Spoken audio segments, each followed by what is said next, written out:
name and he appears. I believe in Joe Hendry. And I believe in all of you wonderful people. Welcome to World Class Bullshitters, the epitome of pop culture. I'm your host, Jeff Hicks, and with me tonight is the one, the only, Dion Green. Baby, baby, boys and girls, children of all ages. Yes, we are at a sad time in our world where the Olympics are over and we must find a new source of entertainment. Well, as a wise man once said to me, in these times of need, if you want to get out of here, talk to me. Don't worry. I got it here for you, Dion, all right? Ray Gunn is a part of our show. Yeah. Come on. Oh, my God. Oh, jeez. Yay for gender studies. All right, so that man chuckling in the background is the Bombay bad boy. Big Red Nick Utown. I have news coming in. Apparently Netflix has acquired her backstory and is gonna make her documentary, her docuseries. I think they should do it as a and apparently Halle Berry is gonna play her. So I was thinking Brie Larson because she kind of looks like her. No, it's Netflix. They got to make sure everybody's covered, you know. So can you really make Halle Berry? Probably not. She's done that to herself, though. I just love that. It doesn't make noise. It'll just try to distract people. Should we throw a fart sound effect on it? 100%. Okay, I'll do that next week. If I had time, I would do it on the show. Well, folks, welcome in. We are here to talk about Alien Romulus and a whole lot more. This is episode 412 of WCBS, the epitome of pop culture. But it's probably not the first time you watched me today. Earlier, I was over on the Side Scrollers podcast, having fun with Mark the Cyborg, as well as Craig and Blabs, as always. So, folks, after tonight's show, go over there and check out that episode. It was a lot of fun. There was a debate. I got my debate hat back on. I'm feeling good. Kind of want to debate some more. So, folks, if you want WCBS debates, let me know. You know what? Fuck it. I'm going to do it anyway. I'll do what I want. We're going to start debating some shit, boys. Let's get some other YouTubers. Pineapple on pizza, yay or nay? How do we feel about this? Yay. I don't get why people dislike it. Definite yay. Oh, yeah. Definite yay. Thank you. Plus, some people just aren't mature enough to have the conversation of sweet and sultry in the same pizza pie, baby. That's you in a person, Dion. Well, hey, I'll take him out. Go for it, big man. Go for it. Oh, my gosh. Yes, I get the irony of me calling someone a big man. Anyway, folks, welcome in to WCBS episode 200. I wish it was 200. No, episode 412. We're going to be talking about Alien. We're going to be talking about this Disney cover-up. There was a death related to Disney, and they're trying to claim terms and services from Disney Plus as a reason why they don't have to pay a lawsuit. It is wild. Yeah. So tonight is going to be a special episode. But folks, before we start getting into everything, we need your help spreading the word so we can get stuff out there. We've learned that one of the issues we have is some of the watch time discrepancies with streams over video. So sadly, last night we had to turn our Alien stream into a members only. So I'd like to thank everyone who is a member currently, and you have some new content over there to watch. And if you're a patron, we're going to get you the audio commentary as well as the video tier so you can watch along at home. Now, folks, a lot of people have gifted wonderful memberships here on the channel, so I'd like to thank everybody. I believe it was it Lord of Opossums or somebody who recently gave like 20 memberships. So I just want to tell you, everybody, thank you again for spreading the love here at WCBS. We appreciate you guys, and now we're going to give you a great show like no one else can. So let's talk about one thing we're going to start doing differently. We are committing to our clips. If you noticed this week, folks, there were some new highlights of the show. I'm going to test out this program we have. Nick, we can make an abridged version of the podcast automatically, and it comes out to 25 minutes. Oh, wow. That's impressive. That's very impressive. Bizarre because it just doesn't stop talking. It's like a 25-minute sentence. I mean, if that's what people want, so they can listen to us, while they, I don't know, do stuff or whatever, that's fine. I was going to, but I wanted to tell you, even though it did it, it still got the "I Believe in Joe Hendry" clip in there. Like the whole thing. I'm like, okay. So that ate up like 10 seconds. Good. Hey, say his name and he appears. Maybe one day we'll get him on this show. Probably. Yeah, we're going in the right direction. Oh, definitely. So, folks, the reason why I'm bringing your attention to the clips is because I want you to check out how we predicted the Borderlands box office. Last week, I said on the show, if it makes something like $9 million, I'll make a video. Well, Tuesday, I gave you guys a video about the Borderlands box office. It made $8.8 million. So even though it didn't make 9, it made like 9. So we had to make the video. But you could have enjoyed that clip from last week. So, folks, we know you love us. We know you want to watch us more and more. But sometimes a 3-hour show is a little much to digest. So we're clipping it. We're putting it out there for you guys across all our platforms, the TikTok, the Twitters, the Instagrams, all of that stuff. If you follow World Class Bullshitters or World Class BS, you will find clips of the show. So, folks, be on the lookout for some new clips tomorrow from us. Now, guys, let's talk about the word of the day from our friend Shrebbles08. Now, that is not that one. Sorry. First off, Georgian, thank you for being a member. We greatly appreciate you for all the years you've been here on the channel. Thank you very much for joining the membership program. Shrebbles08 says, the word of the day is suck. How Disney Star Wars sucked. The one who sucked over KK's test. Jeez. How Stella got her sucking back. And blood sucked. Okay. I don't know. If Stella sucked, then she wouldn't have needed to get her groove back. I'm just saying. She never lost it if she's... Well, I think you gotta remember the point was that she was in her 40s. So that was like a whole thing in the 90s, Don't be throwing it at her like that. Dang. Maybe I want to throw it at her like that. Maybe she wants it thrown at her. That I get. Absolutely. Don't you question me, man. We've been friends for too long. You got to trust me, okay? I know what I'm talking about. I'm world class. You're not wrong, Doug. You're not wrong. I hope you understand what I'm talking about because I sure as hell don't. But our word of the day is sucked. So, jingle all the sucked. Jingle all the sucked. That's what you guys want. Ridiculousness. Oh, man. Teenage Ninja Mutant Suck. Careful. Let's see. Miami sucked. Let's just mean to the city. Yeah. Wait, this is hard. I know. It's kind of hard to... men who suck at goats. Goodwill sucking. I don't know. There you go. Goodwill sucking, Nick. You look embarrassed to have said that one. I did. Because I was just like, I'm just going to say it and see what happens. I'm glad you did. You saved the segment. Oh, man. Let's see. Iron sucked. Iron sucked. Sounds like a challenge. I don't know. That's not going to work. Amityville sucking. Amityville sucking. The sucking of Pelham 1, 2, 3. Oh my god. I do have a friend who wants to make Amityville Whorehouse. Let's do it. I want to help storyboard it, or I want to storyboard it and do the poster. Well, I'll have you be the fluffer on set, Jeff. I can't help that. Do the nipples need to stay erect? Is that what we're fluffing? Sure, yeah. That's exactly what's gonna happen. You'll just be the guy with the ice bowl. Yeah. You'll be the guy with the ice bowl and the tongs. Like, nope. Jeff, come in here. We need you for a second. All right, jeez. Back out. I don't know if I can be a part of that production. I have bad feelings. Yes, that's a tough one.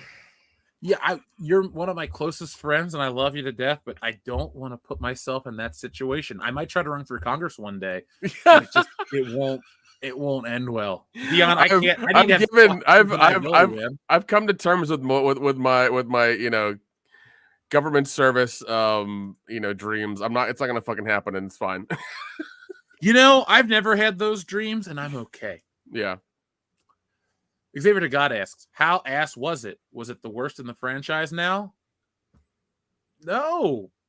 Can't really tell you just yet because we gotta, build up the review a little bit. But we'll talk about it in just a minute, Xavier to God. I will tell you it's not the worst in the franchise to me. Shrubbles 08. Oh my God, Adama. Sorry, I did not notice that. Sorry, my man. I'm sitting here looking at Joe Hendry when I should be paying attention to a more important wrestler. You know, they say all men are created equal, but you look at me and you look at Small Joe, and you can see that statement is not true. See, normally if you go one-on-one with another wrestler, you got a 50-50 chance of winning. But I'm a genetic freak, and I'm not normal. So you got a 25% at best at beating me. And then you add Kurt Angle to the mix, your chances of winning drastically go down. See, the three-way at Sacrifice, you got a 33 1/3 chance of winning.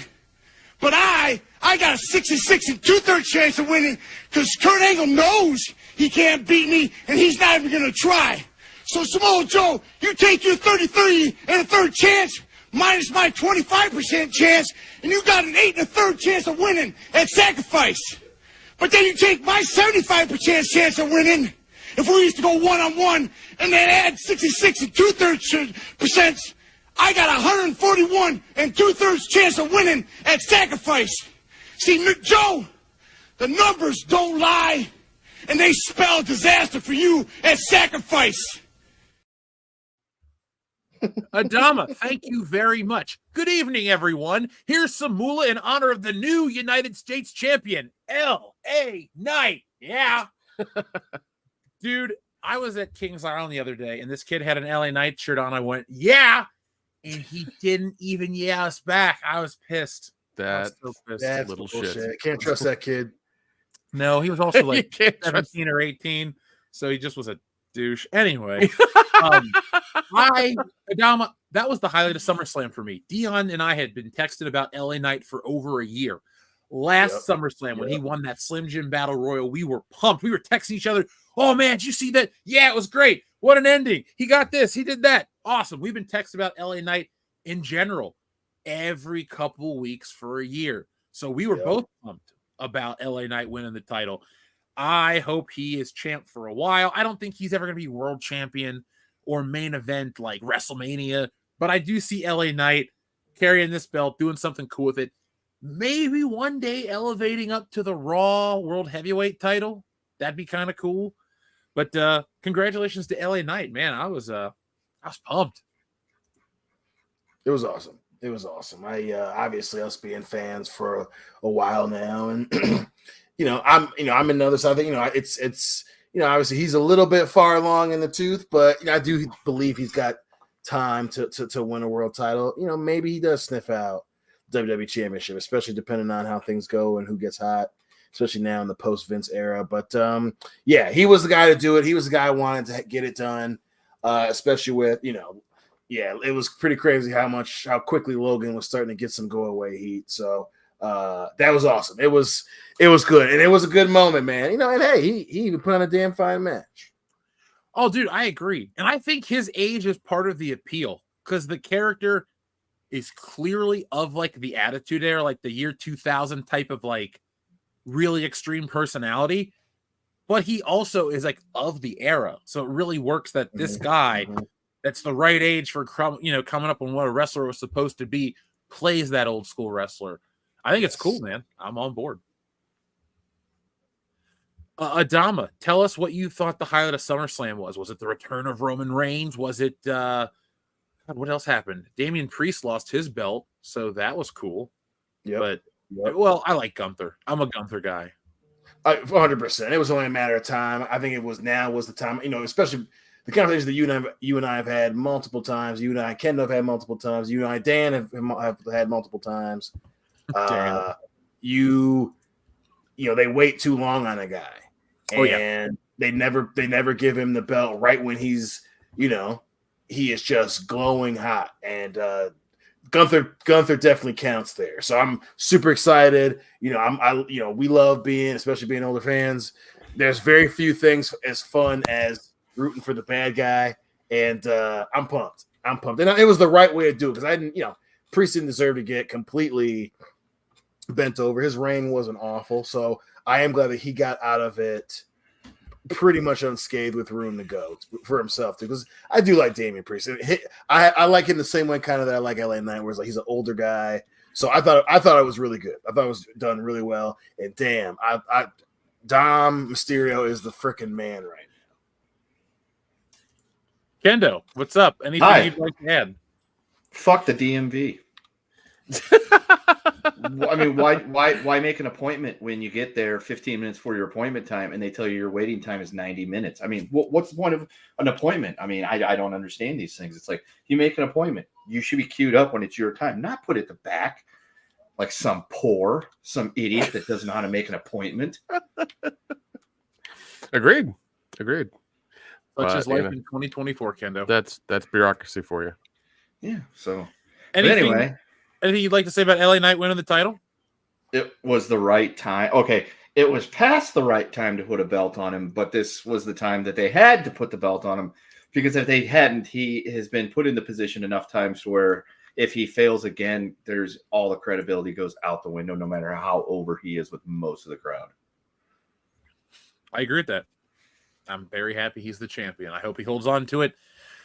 God, hold on to it for a while, man. I don't care. Like, more than Survivor Series. We're talking maybe to the Rumble. Lose it at the Rumble, then win it back at Mania. Yeah. Agreed. I like it. Cool. We're finally back in the era of like where traditional booking works again, because it's not Vince McMahon trying to ruin it. Right. Yeah. Right. No, that's what Tony Khan's doing on the other clown car show. Yeah. I want them to do well too. That's the problem. So do I. That's my main complaint is that we finally have a startup promotion that's in year 5. We talk to them like they're brand new, but in terms of, wrestling promotions, they are that could compete and contend with and push the big guy, and they don't know what they're doing. They need a booker. Tony's not a booker. No, he's not. Not a booker at all. Thank you, Adama. Really appreciate that awesome super chat, folks. We appreciate all you guys, but Adama, thank you so much. Troublesway says, Jeff, please make a button with Joe Rogan and the lame Aussie woke dancer. I'll take an Uncle Ben and a random Joe Rogan, please. Sure. Well, since you asked for Uncle Ben and we're in this one. Who's that Pokemon? It's Uncle Ben. It's been a hot minute since we've seen that button. I know. The classics never die here. Nah.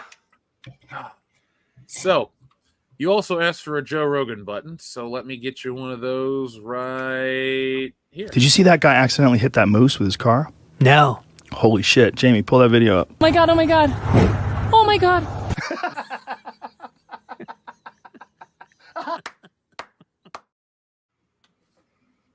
There you go. Thank you, Troubleswoy. Appreciate that. We also have one from our friend Enrique Vasquez who says, hey, WCBS guys, PC or console? Personal fave. Also, is exclusiveness good for consoles? Fuck, marry, kill, nepotism, Sadler movie, Stiller movie, or Will Smith movie? Okay. Enrique clearly watched the side scrollers today, where I had an interesting conversation with, Mark the Cyborg. Cool dude. Great show, folks. If you want to watch something fun and a little more tense than WCBS gets, well, then you need to watch that show, brother. I'm turning into Hulk Hogan for some goddamn reason. Anyway, I am a console guy. I don't dislike PC, but I grew up in the era where PC games were different than the console versions. And a lot of times you would get PC games that like console games wouldn't get put on PCs. And for a long time too, I know it's crazy, but like I care about like my wrestling games or my James Bond games or other things that, oh, you're not playing a AAA title. No, I'm not always. Yeah, I'm picking some of them up like Halo and Grand Theft Auto, but sometimes I pick up licensed titles, and those never came to PC. Not until 2 or maybe 5 years ago maximum. WWE games finally came to PC, and now they're finally same day as console. But for a while, it was they were like 6 to 8 months out. So I couldn't really see the value of PC gaming. So I'm still going to go with console just because it's what I know. And I like sitting down in front of my TV, not having to update my graphics card, worrying about my ROM, like literally nothing. It's Oh, Yeah. what's running on this system? My Nintendo games, my Xbox games, my PlayStation games. Done. Happy. Thank you. Yeah. The whole I mean that's how it was back in the day. Like it took a while. It took a while for the games, the AAA titles to get to PC. And then, like you said, you had to make sure your graphics card and all of your specs were at least at somewhat of the minimum level so you could even play them. And sometimes that wouldn't even work half the time because I don't know. It's like building a computer is like it's putting Legos together. The configuration is just ridiculous. So yeah, I'm gonna go console as well. I was a console person growing up because that's all I had. And then when I got a PC when I was like 14, I became big on PC because all the best flying games were on PC. And then after a year, none of the new flying games would work on my computer because it was outdated. But the problem was I didn't have a job, so I couldn't afford to get a new computer. So I went back to being a console person and I stayed there. Dion? I am definitely a console person. I just never was very much of a PC guy. I get it; it's cool, and there's definitely some great games. I've dabbled on my laptop. You know what I'm saying?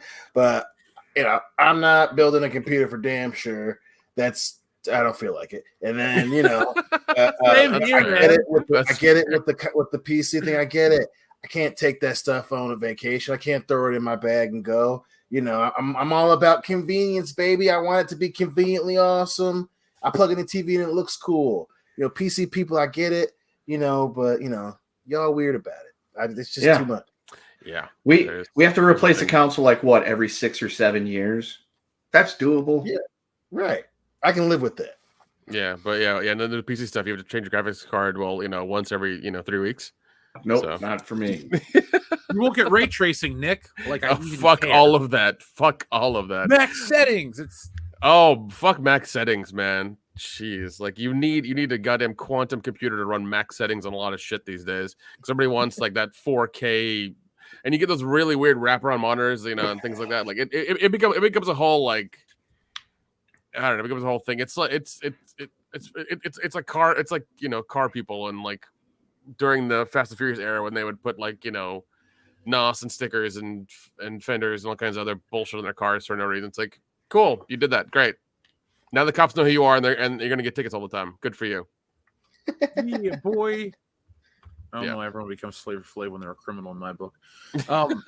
To answer your other questions, personal favorite console, like I said earlier, it's kind of a three-way tie between the 360, the PS2, and the Super Nintendo. They're all fantastic, and it's really hard to decide which. But my personal favorite is the Nintendo 64. I love me some N64. Oh, that's a good one. GoldenEye, Ocarina of Time, Smash Brothers, WWF No Mercy. Yeah, I got to agree with you on that one, just because it was the first time you could do couch co-op on a lot of that stuff. Oh yeah, so a lot of butthurt people lost in GoldenEye and Mario Kart. So yeah, it was a lot of fun. You made some enemies sometimes. It was a good time. It was a good time. Mm-hmm. Yeah, I wasn't favorite. People didn't like playing GoldenEye with me, guys. That was my game. For sure.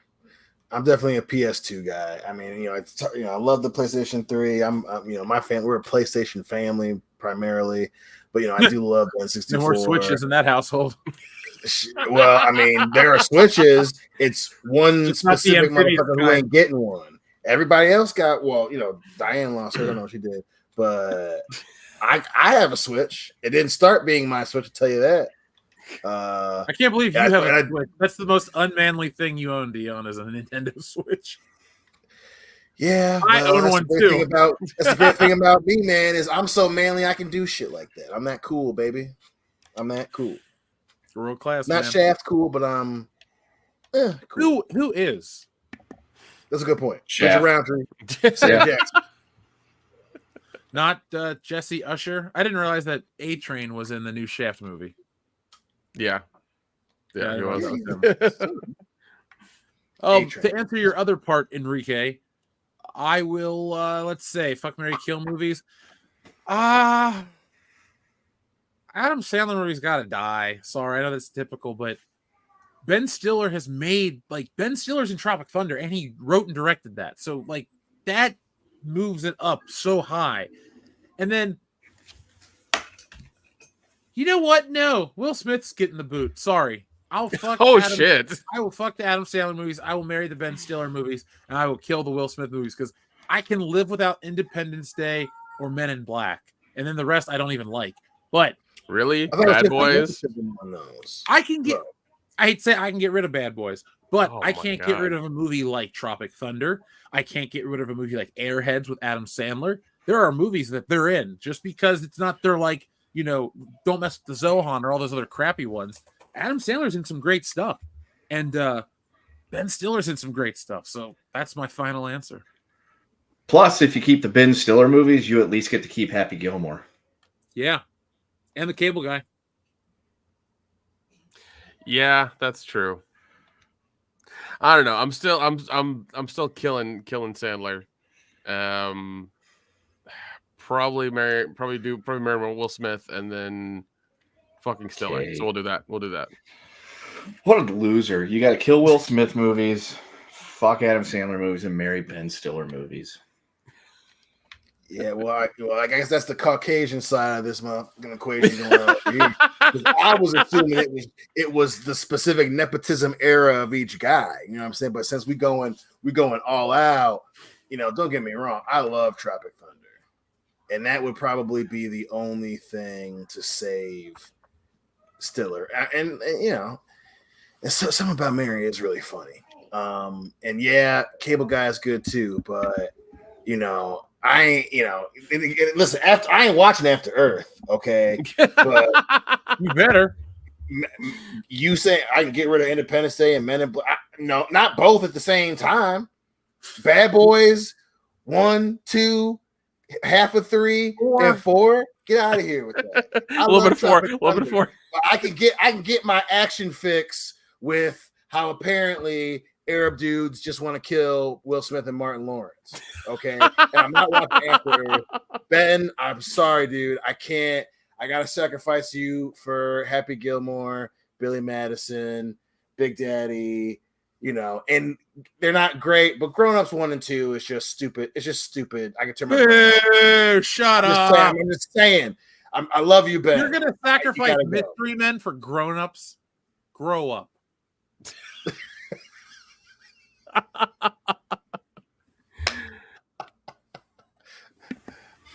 Moving on. Pushberry Fire from Xavier to God. John Morrison, Justin Gabriel, and Evan Bourne. Ooh. I'm firing Evan Bourne. Yeah, he can't cut a promo. Yeah, John Morrison's getting pushed, and Justin Gabriel's getting buried. Yeah, that's about right. Xavier to God, also a member for 18 months, as well as Enrique. Thank you, folks, for being members for 18 months. We appreciate each and every one of you. Saw Deadpool and Wolverine. Really enjoyed it. Not every joke I liked. Loved the way the new Deadpool costume looked. Didn't know a certain character died in the Pete stuff. Soundtrack was great, though. Xavier to God, I'm glad you enjoyed it. The more I think about Deadpool and Wolverine, the more I just think about it favorably. Like, did I say it was bad? No, I did not at all. I just said it was fine. But fine's good too. Fine's fine, you know. Dion, if we're ever drinking, I might watch it with you again. I mean, I would hope so. I mean, you know, I'd rather watch the first one. Huh? I'd rather watch the first one. Yeah, I don't know about all that. There's no way that, especially the cameos. Yeah, it's pretty high up there for me. So yeah, I get not liking every joke because this one definitely throws them at you rapid fire. But that's Deadpool. We're the third movie in. Eventually, he's going to start getting on your nerves. That's the character. Yeah. That's how it's supposed to be. Thank you, Xavier to God. Thank you to everybody who sent in the super chats. Thank you to Adama for your very generous one. Folks, we got a show to give you guys. Hail to everybody in the chat. Let's start talking about tonight's main feature. And soon we're going to have a main feature button. I guess for tonight we'll use this as our main feature button because it works. All right, break it down. We're just hopping crazy about our main feature. That's just the one that gets me. Come That one- on, like It reminds me of the Lonely Island guys doing the creeps. What it reminds me of. You know what I don't understand is how she's came out talking about how devastated she is by all the online shit she's getting. It's like, how did you not know that was going to happen? You live in the internet era. You know what happens to people that make an ass of themselves in a visual, the media world that we live in. And she had to know, watching all these other people break into Electric Boogaloo at the Olympics, that her routine was just the pits.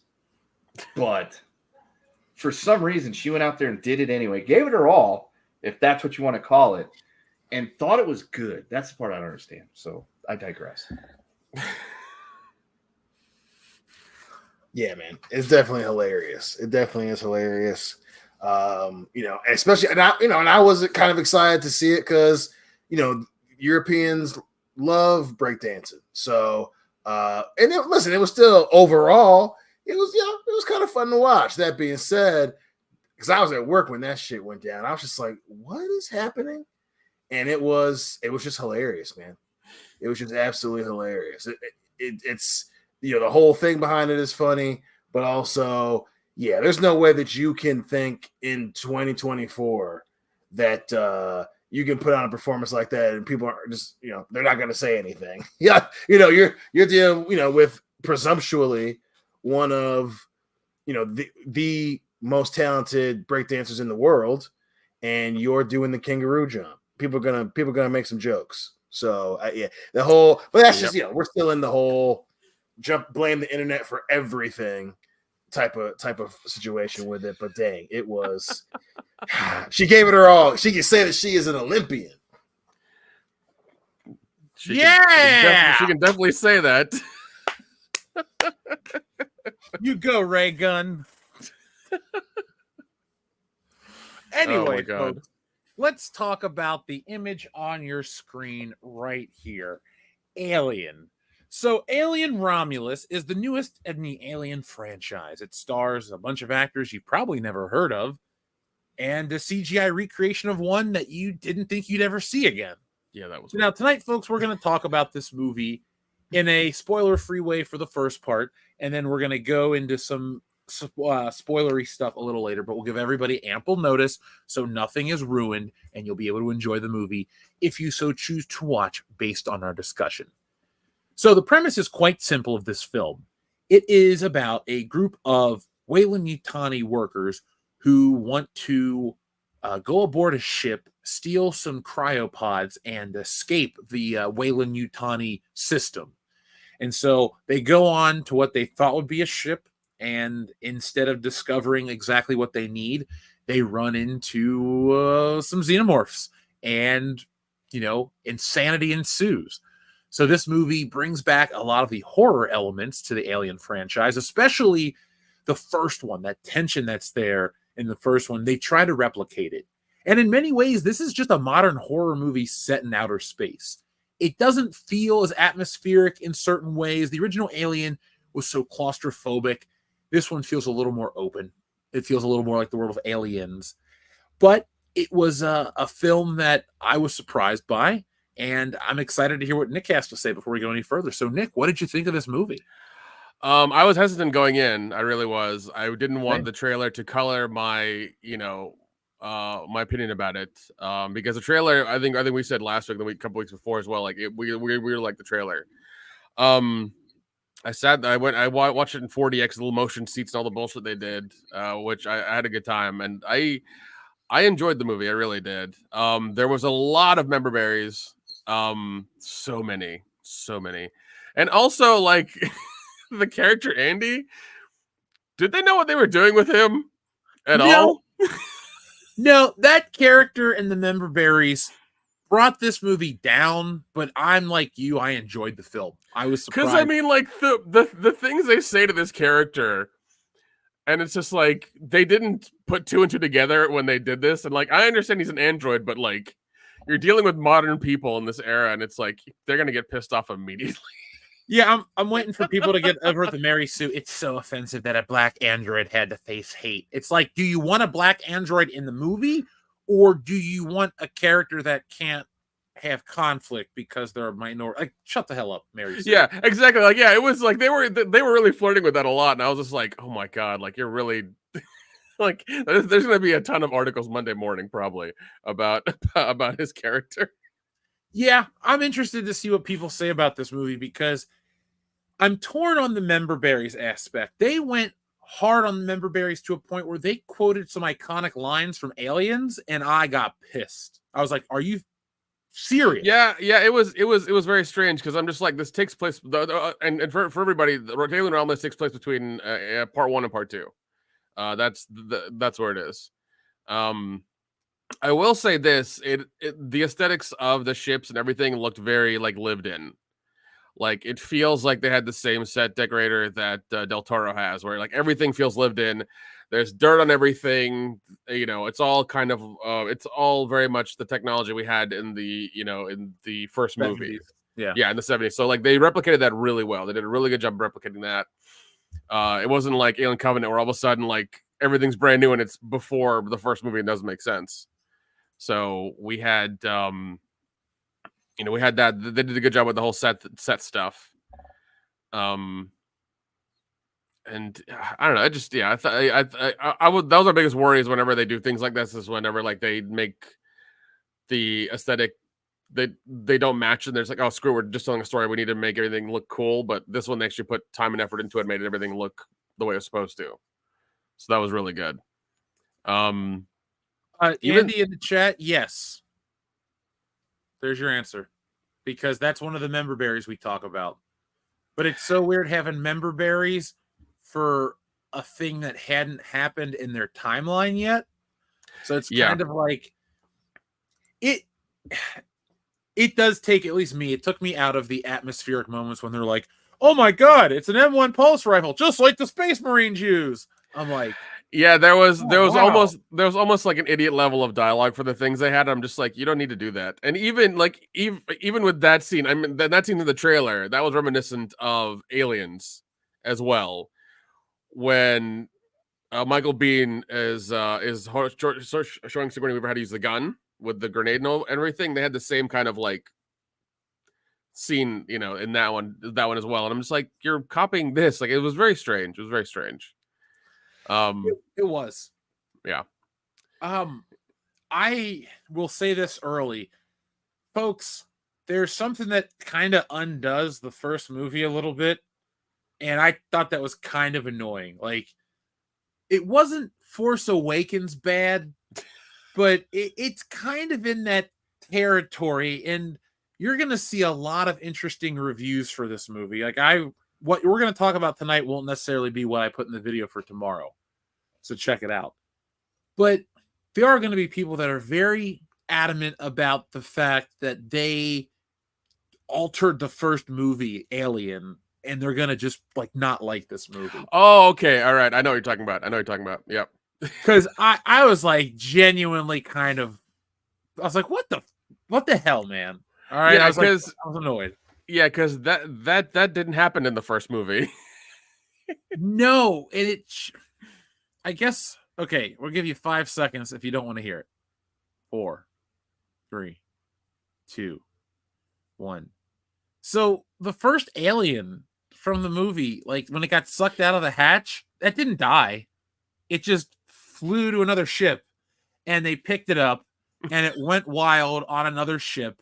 And then they strung it up and shot it out. And then its acid went through and destroyed another ship.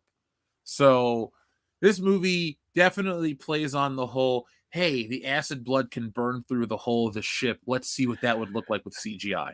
Yeah. But I will say this, like, it's like with some of the whenever they show the crew that was on that ship, they did get really gruesome in some shots. I was like, okay, good. They're not holding back on some things. And some things they did, and it was very weird. You got to see that the second mouth puncture somebody's head, and I was like, ooh, okay. Yeah. And also like it seems like in the first half of the movie there was a lot of like really dumb scenes that shouldn't have happened. Like there were things that they said, and then like like one of the girls is like, "Oh, I need to go downstairs," and they literally show her going downstairs for like 5 minutes. It's like, we know where you're going. Like, just don't have you walking across the ship, like pushing the button, getting the stairs to come down, and then going downstairs for 5 minutes. Like, we don't need this. We don't need this. And then like they corrected it later on in the other half of the movie where they're like, "Oh, we need to get the elevator," and then it just jumped to a scene of like Andy pulling her up over the elevator, door or whatever, when it wouldn't work. And I'm like, why didn't you do this in the first part? Well, I think it's to build atmosphere and tension to the monster, but Okay. I think that also comes from Fede Alvarez, because this is the dude that did that Evil Dead remake, and that had a lot of long build-up. Okay, yeah, that explains a lot. But Yeah, I think that's one of its biggest strengths, though, Nick, is the fact that it's like a horror movie, which is what the first it to be. No, it really is. They really did, like you said, they tried to do the whole part one thing, and they achieved it a little bit. Just with the atmosphere and everything being dark, and there being like a time clock they had to get things done in, and then that time clock got sped up because of what happened. So they and also having a little bit more detail about the science going on and how these creatures react and things like that was interesting. Yeah. Yeah. But also, like, I will give them the benefit of the doubt for having the character from the previous movie in there, because we know that that's possible, so it's within the realm of like the universe. Did you think the CGI looked good? Because I thought in some shots when it was lit less, it looked no, great. it looked like utter trash. But I I think most of the time it looked like shit. Yeah, but I think it's fine because of that character can look that way. It's fine because of just who the character is. I'm trying to not like say. We'll tell you who it is in a little while. Yeah, I'm trying really, not to say you're too not much. clicking away when we get the spoilers. So yeah. I'm not trying to say too much. But let's answer Enrique's question real quick. Do you have to know Prometheus or Covenant 2 to get it? No, you don't. No, you don't. Just watch the original Alien. Yeah. Watch Alien and Aliens. They're both on Hulu right now. If you have that, or if you were smart and bought them, then you're fine. And if you want to watch it with us talking about the movie and a bunch of other things, go look at the commentary we did yesterday. Yep. If you're a member right now, and a lot of you are, you can watch that. And I will have it on Patreon in a couple days. We just got to get the movie put on it, and we will take care of you guys. So, be on the lookout for that. Yeah. But I did like it. It was a bunch of these kids who are just like, we're fed up with this planet. We need to go somewhere else. And they had like a guideline, not really a plan. They had more of like a guideline of like, or an outline of like what they needed to do. Did you think that was a little much like the commentary on like the current economic climate? Like, we understand that most of the time the villain of an Alien movie is Weyland-Yutani, but like this one was a little like extra because you're like watching people live in oppression and all that. I was like, it turned Alien into like a slightly different type of sci-fi franchise to me in that one moment. I mean, it kind of did, but also, once again, that's within the universe that we've seen with like Blade Runner and the Alien stuff. We know that it's a giant intergalactic conglomerate. Like, they're gonna be assholes. It's gonna happen, And for them, and this isn't a spoiler, but like they're on a planet that has no sunlight. Yeah, there's no sunlight. There's 65 light years from Earth, and there's no sunlight on this planet.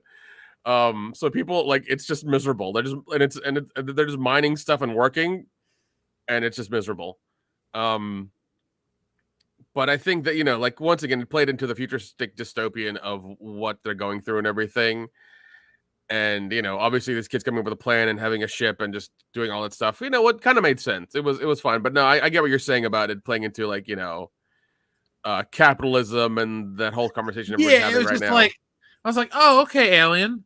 I get this a lot, but okay, it even plays into the plot a little bit in the movie as well when events happen, let's say. Yeah. Yeah. What did you think of this new cast? I like them. Once again, like this is one of those movies where you can get the DEI cast you want because of it being a future space movie.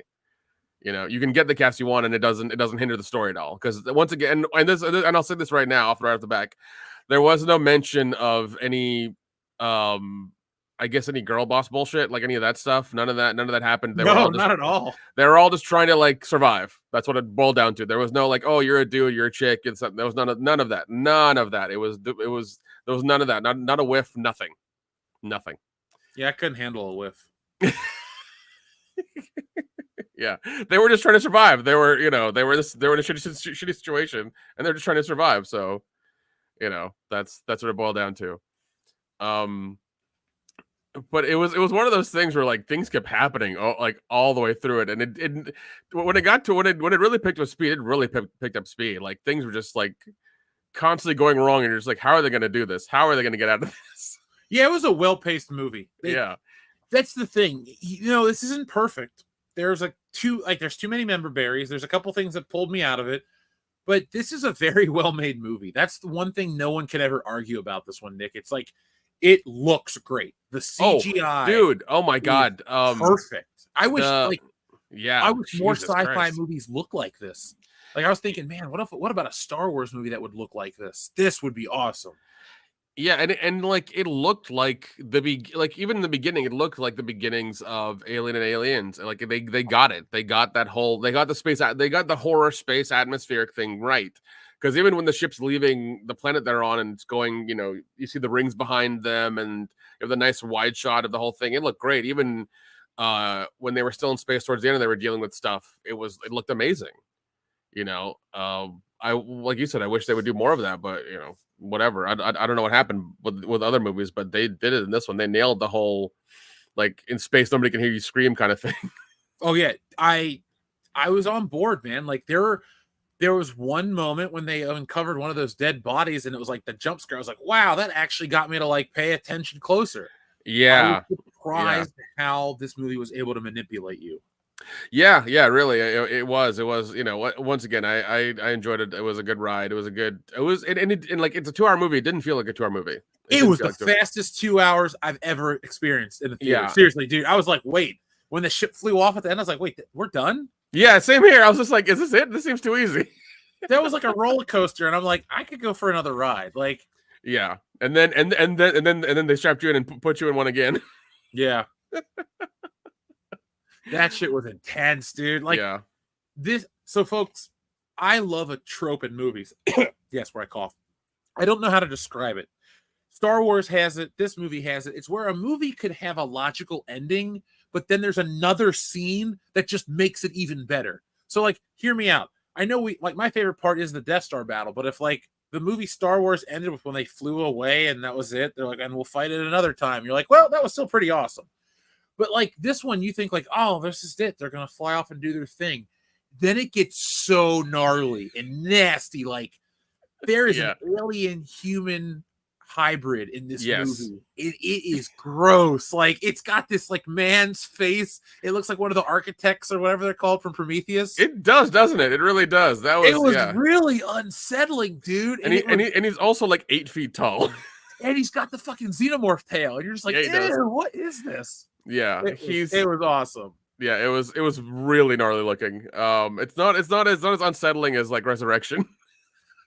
That's just like bad design and technology hadn't reached a certain point. Yeah, and that droopy skeleton looking thing it had. That was so strange. Like sad tits. Yeah, yeah, basically. But yeah, there was that creature was just like just gnarly, man. It was good. I liked it. Thank you, Xavier to God. But yeah, like to go back to the characters, folks, the main woman is very much an Ellen Ripley adjacent. Yep, because one of the first shots they have of her in bed, I'm like, I know what they're doing here. Yep. Sadly, there's no side bush or anything cool like that in this Alien movie. She wears boxer shorts, but she is dressed like Ripley. She's got a cut-off 80s style shirt and Reeboks. And you're just like, okay, I get what they're doing here. And by the way, they did a close-up of the fucking Reeboks when they're climbing down the elevator shaft, and I was like, motherfucker. Yeah, there was no need for that. There was no need for that, but thank you. Hey, that was not offensive to me. Reusing one of the reusing the most famous line in all of these movies out of nowhere. You're like, really? What the fuck? Yeah, that was just like as soon as that character said the first part of it, I was like, oh, come on.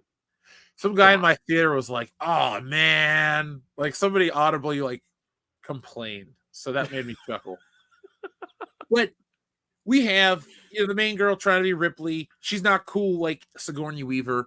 She doesn't have any cool moments. Like when we did our Alien commentary last night, Aliens commentary, that part where Ripley goes back and just starts like just laying waste to all the eggs and the stuff with the grenades. You're just like, oh my God, this is badass. Yeah. This girl's not that cool. This woman is not able to pull off that Sigourney Weaver level of badassery. But overall, she is fine. Like true, she doesn't, but I mean, she does get herself out of a couple of scrapes, like well. Yeah, this is not Rey from The Force Awakens. No. But no, I will give you that. There is, because we watched Aliens last night. Yeah, Sigourney Weaver was like top tier badass, 100%.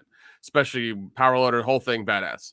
Oh yeah, there was unfortunately there was nothing like that with this main character. But no, she did good. There was God. That elevator shaft scene, just the way that went down, I was like, that doesn't make sense.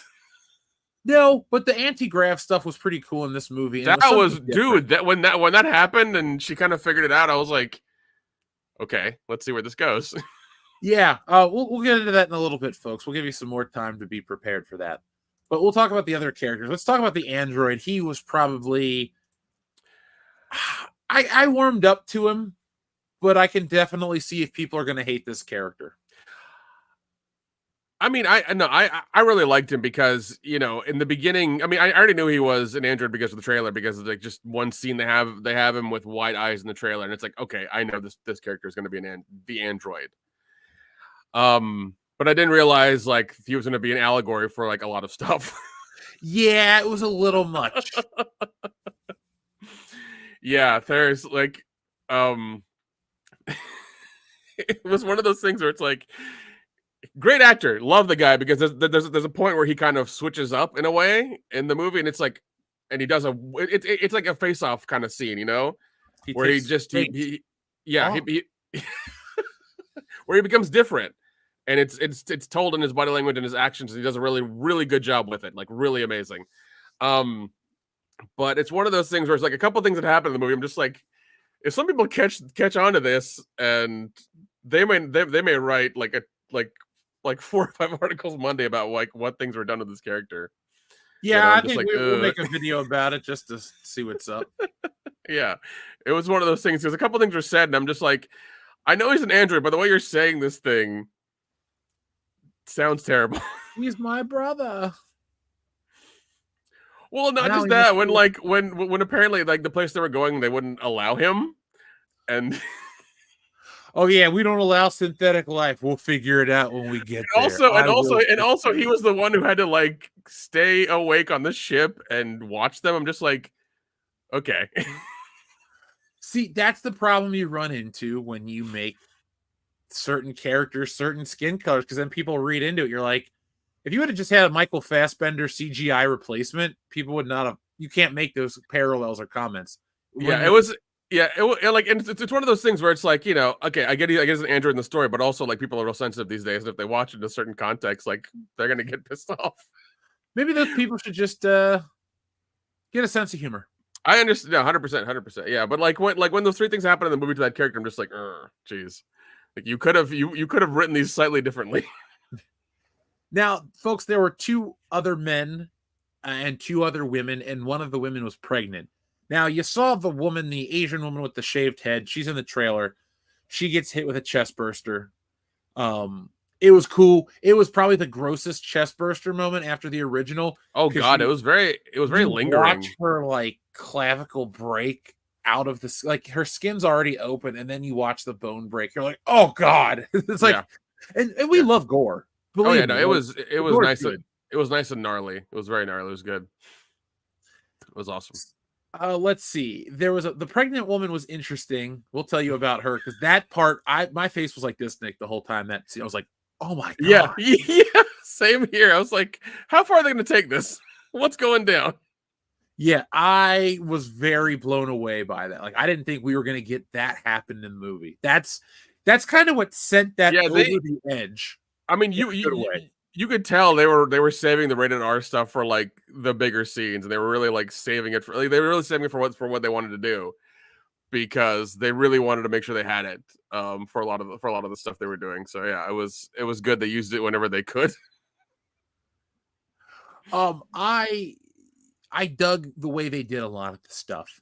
Now, folks, like we said earlier in the review, this is very much a horror movie. So it treats the characters in the traditional horror manner, where you have one unlikable douchebag, you have the altruistic guy, the pregnant girl, the one who wants a different life, and the gay friend. We'll call the android that one. Because Nick, come on. You got a point there. Like that's all the fucking tropes. That's really is all the tropes. So then is the spaceship the haunted house? Like it kind of is. It is. It's a haunted house movie. And the annoying douchebag guy, man, he eats it. Or should I say it eats him. And we're not going to tell you what eats him, because that you need to be surprised for that scene. Like I will not ruin that scene for you. Well, no, I'm glad he went out the way he did, because we got, I mean, we that's happened before in movies, but never never with the technology we've had now, kind of thing. So I'm glad they did it with now. I'm glad they did it with him. You know, because it's weird watching older stuff redone with like super good CGI. Because back in the 90s, they're like, "Hey, look at how great the effects are," and it's like a rubber ball, and they just somehow removed the string that held it, and they're like, "Yeah, look at it." Like people's body parts dissolve. Oh yeah, things get removed, things open up that you don't expect, and this movie's imagery is so on the nose, H.R. Giger like genitalia. Like there's this second form of the alien, and it is straight up a vagina. And it was because it was funny, because before I went to the movies, I watched your video about like the popcorn buckets. And then I thought about the scene of the girl shooting the aliens in 0G, and like what that looked like, and what those things are, and I'm just like, fuck. Yeah, so I was laughing to myself in the theater. I was like, I get this now, and everyone's looking at me like I'm an idiot, and I'm just like, this is hilarious. I was cracking up at a lot of that stuff, because the sexual imagery in this movie is so over the top. It's like it really is. It's almost parody. Yeah, it really is. Like I don't know. I mean, I don't know if they knew what they were doing, or they may have. I don't know, but it was just like, come on. Nick, it's like a Nightmare on Elm Street 2. They knew how gay they were making it. Okay, I guarantee you, they knew how overtly sexual this one was, man. Like, it deserves the dick-shaped popcorn bucket. It's like there's a floating bukkake scene in this movie, folks. That's not a joke. There really is. It's a 0G bukkake scene. There really is. There really is. Yeah, because that's how you can boil it down. Also, too, this movie does copy a lot of Aliens moments. Like, remember the scene with the not the turret, the turret gun, the one where they're just all kind of like running in for the kills. They pull those shots back out. They like redo them. So like when she's shooting these aliens, folks. Oh, and by the way, these are auto assist M1 rifles. So it like in the movie, like 4 times tells you these are automatically aiming rifles. So when she hits all these perfect shots, she's not like Rey from The Force Awakens. So yeah, I guess we're writing their Deus Ex Machina bullshit in just like more like solid ways. Yeah. So I mean, at least they said that this way. It's not like she's hitting perfect shots like all the time or whatever. Yeah. But yeah, I did get. Oh god. This thing. Hold on, let me give you the full screen. There we go. This wonderful popcorn bucket. Oh, nut hugger. That's Christian looking though, to be honest. Yeah. Got the nice lid up here, but yeah. What did it run you? 35. Oh, well, that's not bad. But I'm not, once again, I haven't gotten any other commemorative ones, and I was like, this is really cool, and I like it, so. I've seen worse stuff be sold for more, so I think you did okay. Yeah. Because I didn't want to get the one that looked like a fucking BBC, you know. Yeah. Like I told you though, the guy. Oh, I didn't tell you this part. The guys that were working the concession stand said how awkward it is for them to even touch that thing, because they said from the angle that they look at it, it just looks like a veiny throbber, and they're like, ugh. And the one guy's like, I just don't know how people can eat and watch a movie and look at this thing at the same time. So no, mine was like in the plastic bag on the floor in front of my seat.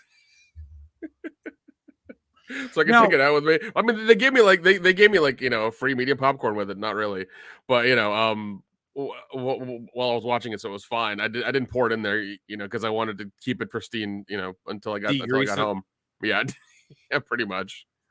But I did take a picture of it in the theater. I think it's on our Twitter and Instagram, so I'm sure everybody saw it. I did. I took a picture of the veiny throbber in person myself. So, folks, when you follow us on Twitter, you're getting popcorn buckets from multiple angles. Sometimes they look like Johnson's. Other times they look like Weyland-Yutani containment units. But either way, follow us on Twitter. That's the moral of the story. Nick, I loved the kills. I thought that every character had an appropriate ending. But the problem was we ripped off a lot of the kills from the first Alien. Like when there was not Dallas. What's his name? Harry Dean Stanton's character who got pulled up. Or no, wait, it was Dallas that got pulled up. Yeah. Whoever got pulled up by the alien, like, and you don't know what happened to him until, you know, the deleted version. Yeah. That kill happened. You had the one asshole just had a gnarly death that you've never seen before in any movie, and that was cool. And then there's a pregnant lady who, okay, hold on. I guess we gotta actually give context for it, right, Nick? I shouldn't talk about that. Yeah. Give a little bit of context, like enough so you know we can kind of, you know, not okay. So, folks, they're trying to go on this spaceship and steal it to go to this other planet, this like Valhalla planet or whatever it was called. There's one problem. They get there, it's not actually a spaceship. It's a space station. It's Romulus and Remus. And the Romulus part is the space and research section. And they go there and they find an old android. And I'm like, oh, I know what they're going to do with this, but I didn't try to like overthink it. Yeah, and they kept trying to like subvert expectations because like and as soon as you hear the voice, you know who the fuck it is immediately. You know who the hell it is. So they take his little memory chip out and they put it in the black android, and they bring this guy back to life. And here it's the Ash unit from the first Alien. It's just another one. Yeah. It's like called Rook or something. And so he is a puppet with a CGI face, and it looks really, really weird. Like, it's like he's looking this way, but the camera says he should be looking that way. It's like it just doesn't. Yeah, I have to say this is probably the part they cheaped out on the most. Yeah, it's like his face. But once again, it was fine because you know he's an android, and I guess they wanted to look a certain way, and I was like, all right, that's fine, whatever, it's okay. It progressed the story. It's okay. And it wasn't that important. I mean, they, you know, and you like it. I love how for the first little bit of it when they showed that, you know, that character, that android, like they kept subverting it. They wouldn't show the face. They showed like from the side, and it'd be dark, or it'd be a really far away shot, and he'd be behind a character or something. And it's like, we know who the fuck it is. He's wearing the same clothes. Like, come on. And then as soon as they have the shot of the android from the back, and they showed the, you know, the main cast, or the new cast, you hear the voice, and you're like, I know who the fuck this is immediately.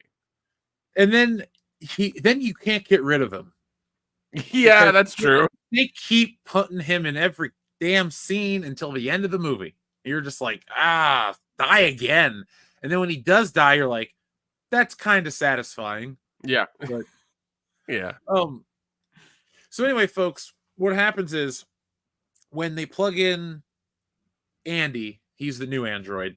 His directive changes because this Ash unit's plugged into the main CPU, and he's connected to Weyland-Yutani. So basically, they are now at the whim of Ash. We'll call it Rook. excuse me. Yeah, Rook. That's So what it is. Yeah. the plan was to extract DNA from the xenomorph and use it on test subjects because it could like repair genes and all of this stuff. And so you see the android and the main girl go off with this like vial of stuff. Their new directive is to save this off of the space station and try to escape. But it turns out after they leave, the camera pans back over to the screen and you see that it turns you into this monster and you die essentially. It turned a rat into like a mess of whatever you want to Yeah, call it. it became like a xenomorph rat or something, but it became like 100 times its own size. Like it was very like, Yeah, you know, it was nasty. Yeah, it was very nasty. Yeah. So they try to leave, but they encounter a xenomorph, and so I'm doing a bad job at representing this. They run into a face hugger, sorry, and the Asian girl gets the face hugger stuck to her, and this other guy, they try to escape. That part kind of pissed me off. How they just tried to leave their people. I was like, what is the plan here? But I guess it's supposed to be chaos and bedlam, Nick.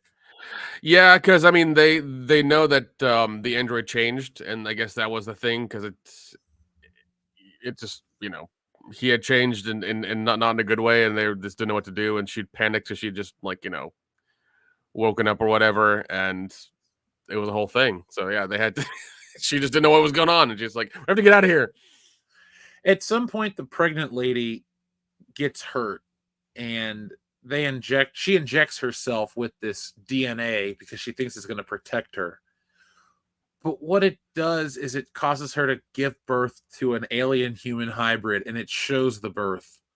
And I was like, "Oh my god, what?" Yeah. It shows the it's fucking gnarly. It's so gnarly. You think so? They destroy Ash, or excuse me, they destroy Rook and the ship and all this other stuff, and they go to the cryo sleep, and you think, "Oh wow, that was a really action-packed movie. Cool, what an ending." And then this woman just gives birth to an alien baby, and it's just blood shooting, like it shows it shooting out of her. You're like, oh god. Yeah. And then it like flies out of her, and then it like becomes this 8-foot tall alien human hybrid, and it's the most unsettling thing to look at. And Nick and I have watched you name it. We've seen it in a horror movie. We've seen immolations, decapitations, amputations, death by tree, death by scissors, death by sleeping bag. You name it, we've seen it. Yeah. We've laughed at it. We've loved it. This was really gross. Oh, yeah. Congratulations to Fede Alvarez and everyone involved. This is the same reaction he got out of me in the Evil Dead remake, because in no way is the Evil Dead remake superior to the original, but it has great tension. There is a scene with an electric knife, and that girl has to cut her own arm off in the bathroom, and it is the nastiest thing. Oh, yeah. I saw that movie 11 years ago, and I still can remember that scene vividly. So that movie gets pretty viscerally violent, like a lot. There's a lot of like self mutilation in that movie. It's wild. But there's the deaths in Alien Romulus. Yeah, I want to say the acid death is kind of like new-ish or original-ish, because we had, once again, you have the technology to show it properly and everything now. So that was good. That was the best death of the movie. Yeah, but everything else is kind of just, it's been done. So yeah, and folks, there was a really cool scene where there's these gravity dumps where at one point in the movie they're trying to crawl. They rip off this scene from Aliens where they have to crawl through that narrow tunnel out to the control deck or whatever at an uplink. They pull the whole crawling through the not catastrophic, claustrophobic space. They do all that stuff.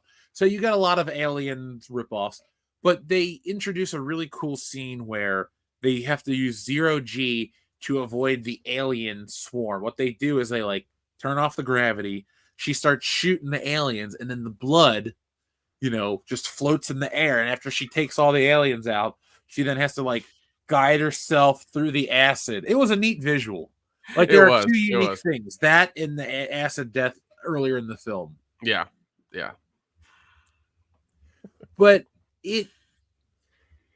there's so many member berries, and it copies. Let's just tell you it.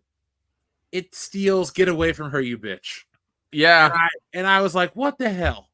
Why is that this android saying "Get away from her, you bitch"? That was stupid, man. That's like if I'm trying to think, like if in the next Star Wars movie, The Mandalorian's like, the circle's now complete. When I left you, I was but the learner. Now I'm the master. You're like, what? Okay. Okay. Yeah, it was. Yeah, there was no need for him to say that. It just didn't make sense, and it didn't hit, and it was awkward. Yeah. So, we pretty much hit the movie. People are asking, should they watch it in theaters or should they stream it at home? What do you say, Nick? In all honesty, in all honesty, if you're a fan of the Aliens movies, go watch it in the theater. I had a good time watching in the theater with a crowd. It was worth it, I think. But I watched it in like the 40x like fucking motion theater thing for 2 hours, which I was fine with. There was a funny thing that happened because like I think when the chest burster thing was happening, there's a piece in the chair that hits your back like a massage thing, and it was really weird to feel it. Oh, that's pretty cool. Yeah, it was because like it kept hitting like your back, and I was like, this feels so fucking weird. I just saw it at a basic Regal experience. Yeah. And I would say if you don't mind the member berries that we talked about, because we're honest about this stuff. Yeah. And it sounds like you want to watch a sci-fi horror movie that's really horror based first.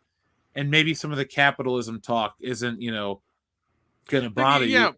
Well, I mean, the capitalism talk wasn't that much. There was a little bit of it. It wasn't it was mainly them trying to like just wanting to get to the other planet and just not, being a sunless hellhole. It was a very sci-fi movie though. Like you've seen this trope in many films. It does borrow a lot. It's not, if originality is all you want out of this movie, you're going to get original visuals, original deaths, original scenarios, but you're not really getting original how do I want to say it? Like you're seeing similar scenes with different characters. Like the final scene is very reminiscent of the end of Alien. It rips off the end of Alien. I just realized the way she kills that alien human hybrid thing gets sucked out into space again. Yeah, it does. It does. But no, if you like the the Aliens franchise and you enjoy the first two, you will enjoy this one. Member berries aside, I think it does a good job of being of conveying the idea of horror instead of just being like instead of kind of flirting. It's kind of just being only sci-fi, only horror. It does do a really good job of blending the two very well. It's very like dark atmospherically and tonally, and there are some proper like jump scares in it, for what it is. I would definitely give it a watch in the theaters. In all honesty, I really would. I would go check it out. Maybe not this weekend if you don't want to. Maybe like next weekend or whatever. But yeah, go check it out, man. Yeah. I'm glad, Nick, I'm glad you and I both enjoyed watching it. Where would you rank this among all the Alien films? I would put this probably after Aliens. That's what I was thinking for a minute, because I don't like Prometheus at all. Yeah, Prometheus and Covenant, I'm not a fan of. They were okay. They were fine. We didn't need the Xenomorph origin. It was better off not knowing where they came from. In all honesty, I liked not knowing. It was great. 3 was weird. Resurrection was like they tried bringing it back and it just didn't work out. But I feel like this is the third installment of that, of that franchise. If you watch 1, 2, and Romulus, you'll be happy. Yeah. I don't always jump on the train of newest is better. It usually takes a while for me to recommend, something over an older classic, but this has good suspense, great deaths, good action, great effects. the atmosphere. They bring back the lasers from the original. Like, it is, if you like me, I hate The Force Awakens, so I don't love these types of movies, but your mileage may vary on that stuff. If what we're talking about sounds interesting to you, it's well acted, it's well paced, and you might not even think about the things we brought up. So yeah, I mean, it's just fresh in our minds because we watched Aliens last night, and then this morning I watched the first one again, so it was like, right there. What do you prefer? I can't do that. I can't do that because it's two different movies. You have the horror, claustrophobic, heavy sci-fi part one, and then you have the fucking James Cameron, balls to the wall action movie in part two. That is really good. And it's like, I like both of them for separate reasons. Outside of more crossover with the Predator, do you want to see any more Alien movies, or do you think it's just kind of? I feel like we're probably going to get one between like 2 and 3 with this one. We make it like Romulus 2 or whatever. I thought we were going to see for a minute when we saw the Rook body. When I was like, "Wait, is that Ash?" I was like, "Are we going to see the Sigourney Weaver in the frozen pod scene?" I was going to get pissed. I was like, "Wait a second, Ash's head got knocked off. This guy's exactly. That's not the same." Yeah, exactly. So I mean, if they wanted to, they could do Romulus 2 and make it between like 2 and 3 or something, because they reference Prometheus and Covenant in this one. So basically, there's canon all the way through, all the way to Resurrection. So, and like actually, this kind of gives credence to Resurrection because they're doing genetic experiments in this one. Oh yeah. So that gives credence to Resurrection. Yeah, Alien is a weird franchise, but I think this one's worth your time, and I would watch this again. Yeah. I would probably I'd probably watch it with you guys for sure. Get some drinks and put it on for sure, and watch it because I think that'd be a good time. I think if they want to keep Alien as a solid franchise, you stop it here. But if you keep going on. Well, I mean, we are. I don't know if you saw it in your theater, but I did see like just a flash advertisement for the show coming next year. How's it look? There was nothing. It was just like what was it? It was FX Alien something 2025. Oh, okay. It just came for like they did a Romulus like pre-trailer for some fucking reason. It was dumb, and then they were just like Alien something. I forget the name of the show. FX 2025. I'm just like, okay, so we're getting an Alien show next year. I just don't know. I'll have Hulu, so I'll watch it next year at least. Yeah, no, we'll definitely review that. I think that'll be interesting to review an Alien show and see, how far they can go with TV. People seem to like our TV show reviews. Like that Batman Cape Crusader one is really moving along. So that's good. Yeah. So yeah, that was our review of Alien Romulus, folks. Join us back here in a couple of months. I guess we'll have to do a commentary for all the aliens, wouldn't you say, Nick? Yeah, it's gonna have to happen. 3 and Resurrection are gonna be real tough. Prometheus and Covenant are gonna be real tough too. Yeah, Dion, you're an Alien guy. Any questions or anything you want to say? I mean, no. I mean, I'll probably still go see it. So no, you'll love it. No, you'll like it. You'll like it a lot cool. For sure. Awesome. Yeah. Hell yeah. Yeah. I just try to throw on those extra things for the audience because some people do care if a movie is too many member berries, and that's their prerogative. So we just want to give you a place to come talk about it, folks. Yeah. So, there is a little bit more about the physiology of the aliens in this one as well too. You learn a little bit more about them. So I think that's interesting. And they looked so damn good. Like I don't want to be. They look amazing about movie visuals, but this movie just looked wonderful. And I think for us it was like they at least got the aesthetic right of the first 2 movies. That's what they got right, and it felt lived in. They even used the old font, whiwhich was kind of cool to make exactly. Like it all felt very lived in. Everything was dirty. It had grime on it. It wasn't brand new or anything. You like it felt like you were there. It was really good. And they did something better than Star Wars. They used the old sound effects. Yeah, with the guns they did, with a lot of the stuff they did, with all the Alien sounds the same. The Alien sound the same. Yeah, they even had the same operating system, Mother, for the. Yeah, I saw that. I was like, all right. Yeah, they had that. So like, and they even spelled it correctly as well. And I was like, okay, good. You guys get it. It's good. Fede Alvarez clearly loves the first Alien. Yeah, I think he's a fan, and that kind of comes through in this movie. So that's good. At least he's a fan. So that's good. So Nick, if Star Wars: The Force Awakens would have been this level of quality, where do you think we would be? We wouldn't have a channel. Yeah. Thanks, Disney. Yeah, but no. If once again, if you want to go to the theaters this weekend, want to watch something, go watch Romulus. Yeah.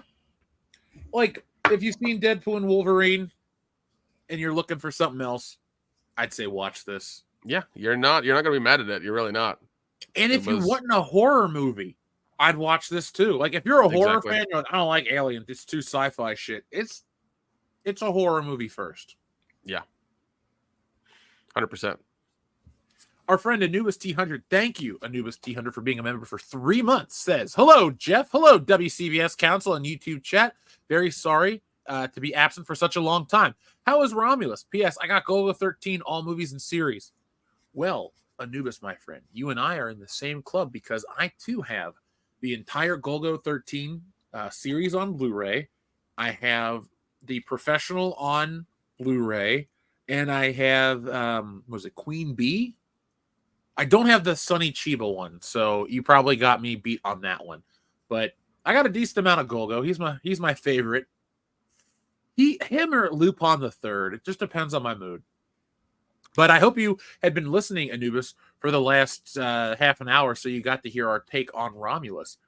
We spoke very favorably of it. I know there were a lot of member berries, and even they bothered me. But it's going to be interesting writing my review for this movie because I got to take all those things into account, but it was still an enjoyable time. Yeah. So, I mean, that's what you guys want to hear. You want to hear honesty. When the other parts were good enough for you to go, oh, wait, they just said, get away from her, you bitch. What? And you're like, well, that thing just ripped through that lady's vagina. Like,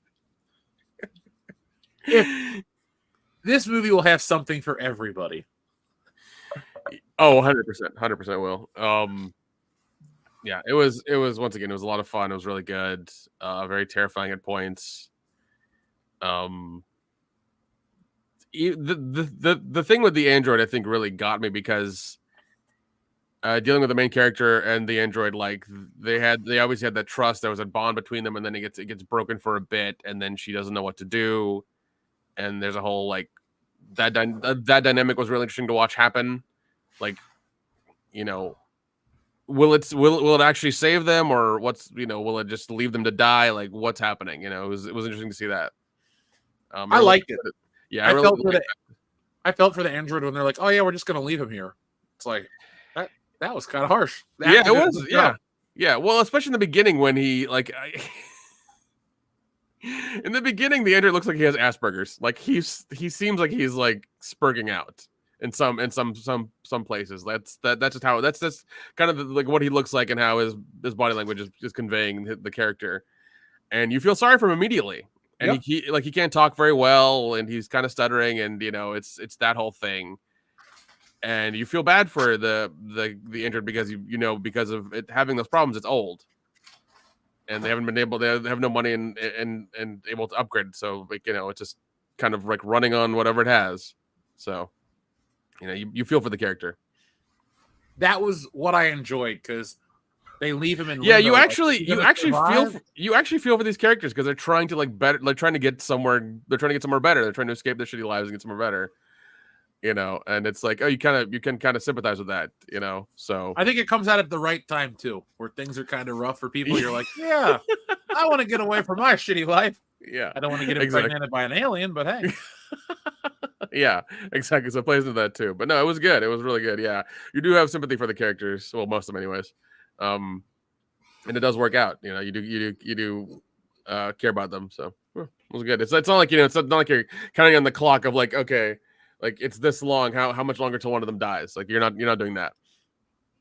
No, you'll with the exception of one, you'll be like, man, I wish they could somehow fight for their life or something. But no, yeah, they're gone. Yeah. TLJ Screwjob says, genuinely glad you guys liked it. We/Hollywood need it. We, the audience, always need entertainment. Well, I mean, Hollywood doesn't need it, and they got enough money. But so far the last, I want to say, Twisters, Deadpool, and this have been good. I haven't seen Trap yet. I want to. I know Jeff said it was not all that, but I definitely want to check it out and see because it wasn't bad though. That's the thing. It just was okay. Yeah, I definitely want to check it out. I'll probably check it out this weekend and see how it is. But this was great.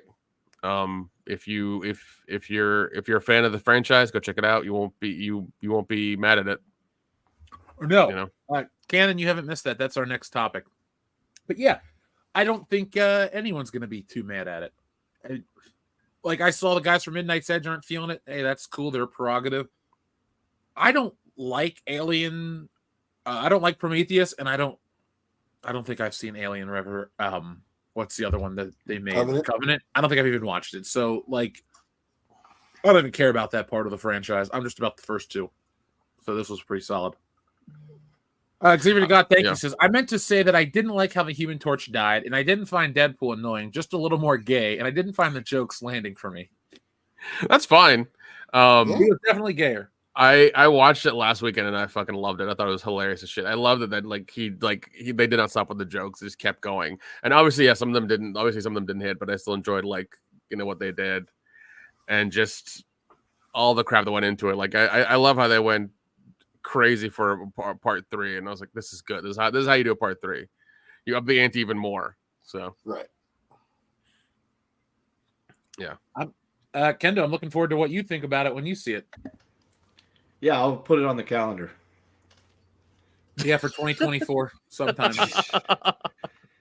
Yeah, that's one of those. Is it on streaming? Oh, good. I'll put it on my list, and I will try to get to it at some point. Well, I mean, if you actually are looking forward to watching it, just let me know. I'll get you a copy. Sure. Or do a drunk watch for it.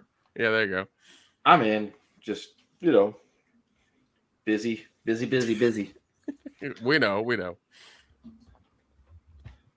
Yeah, but if you're a friend of the series, friend of the franchise, go check it out. It is. I think it is. I want to say it's worth your time. Well, then say it, Nick. Just say it. You have the right to.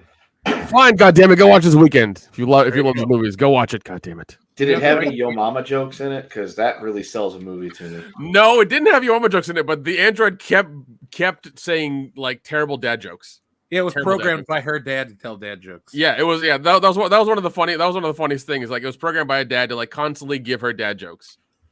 And he had done that. You could tell that he had he had a set amount because she kept repeating the punchline. That's how.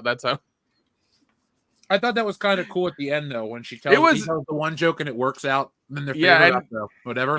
Yeah, and the dad joke thing was very endearing and it was a good little scene they put in there because it's I was programmed by your dad to take care of you and this and the other. It's okay, you got me. I believe it. Very C3. No, for a second. I was gonna say C3PO, but that was. I don't like episode 1 that much. Dion, I'm so glad when we get our commentary, you're like, this ain't as good as everyone says it is. I'm like, thank you. Because we were there for it too. We were 10.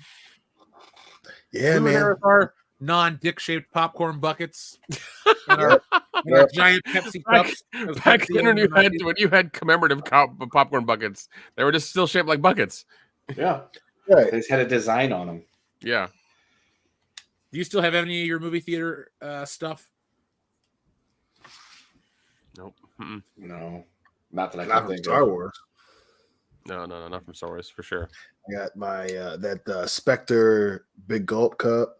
So do I. I still got mine. And I got one for No Time to Die. Nice. I think I have my Deadpool 2 cup and a Black Panther cup. That's in case they ever come for me. I could be like, no, man, I'm down with the cause. You can't take me away. we have our Deadpool 2 glass too. So when they come for Kendo, he's like, no, look, I support the cause. I'm cool, man. It's all right. You're you don't have enough social credit. I'm like, listen, I went and saw Black Panther the day it came out, and I bought the cup. He's gonna try to FaceTime one of us and make sure one of us answers. Yeah, like I hope to God Dion answers the phone. He can Oh, answer vouch all for that me. progeny. That'd be funny. Like as here's all the text messages we share on a regular basis. Now that doesn't count. Okay, I'm sorry. shit. I fear for our future. We'll be fine. We'll be all right. So, we are all caught up with the messages. Thank you, Xavier to God. Thank you, TLJ Screwjob. Thank you to everybody who's been supporting WCBS tonight. Hit that thumbs up button to let YouTube know that you enjoy this content. And folks, it is imperative to help us out by sharing. Hit the share button, copy the URL, and that's good enough. That's all you got to do. Make sure all 150 of you do that, and that'll help us out a lot. Hey, we got 261 watching right now across all of our platforms. So let's get those numbers up. We want to get that to 2,000 watching. That's not our big end goal. That's just our next step. So that'd be awesome. That'd be great. Will be great. We're doing it. Oh, it's going to happen. So, folks, let's start talking about something that I didn't really expect to talk about. So, we've covered Disney in the past once or thrice. And kind of. They come up every once in a while. I was gonna say it comes up every now and then, occasionally. They may come up in Schlocktoberfest, who knows? But let's put an image here on screen. I saw this today, and you guys shared this with me as well. This was one of the crazier stories I think I've ever read.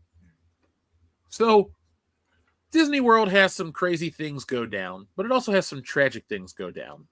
And well, what we're about to tell you is tragic for many reasons and infuriating for many other reasons. So, Disney is trying to move a wrongful death suit into arbitration based on terms and agreements of a widower's plaintiff streaming subscription. The Disney court wants to throw a lawsuit out on a weird one that you would think is unprecedented basis. What's more, the suit is not a frivolous nature. It involves a death of a patron at one of their parks and her widower. Per the New York Post, the theme park goer Jeffrey Piccolo claims his wife, and her name is, I'm sorry, but it's Kanok Porn Tong Swan. Kanok Porn? Kanok, Konokporn. And then her last name is Tangsuan. So Kanok Porn Tong Swan. An NYU doctor suffered a fatal allergic reaction shortly after eating at Disney Springs in last October.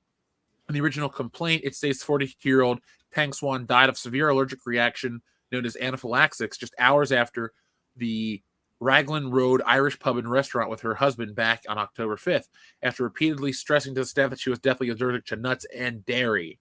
Piccolo is seeking $50,000 in damages, but instead of settling, defendant Disney is using terms of service against him. They say because the widower's Disney Plus subscription stipulates all disputes with the company must be arbitrated, which entails proceedings outside of a courtroom. Their court documents add that this defense was effective as of 2019 when Piccolo signed up for the 1-month trial. The motion filed in a circuit court last Monday contends the Disney Plus subscriber agreement Piccolo signed years earlier on his PlayStation called for any dispute, with the exception of small claims, to be resolved by individual binding arbitration. The company is likewise hiding behind similar language present in the agreement written to My Disney Experience app with Piccolo, which he used to buy his tickets for the trip and his visit to Epcot. His attorney responded that Disney's justifications are preposterous, outrageously unreasonable, and fatally flawed. So, what do you guys think about the fact that they're trying to use Disney Plus and your terms of service as a way out of a lawsuit for wrongful death?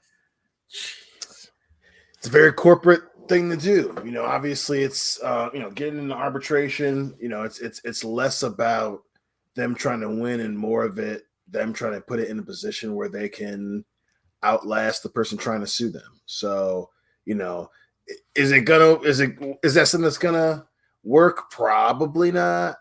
But they're hoping that it lasts so long that financially the widow can't sue. And that's the part that I don't like, is that's definitely one of those. It's $50,000. This person's not even suing for millions. They're trying to pay for the damages caused by the park. They're just suing for the funeral.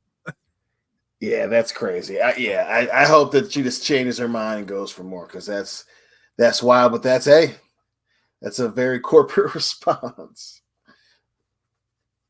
Kendo, what do you think about this? I mean, this is one of those times where, I love lawyers because they find the most asinine, detaily thing they can try to do to win. But at the same time, why I hate lawyers, because they pull shit like this.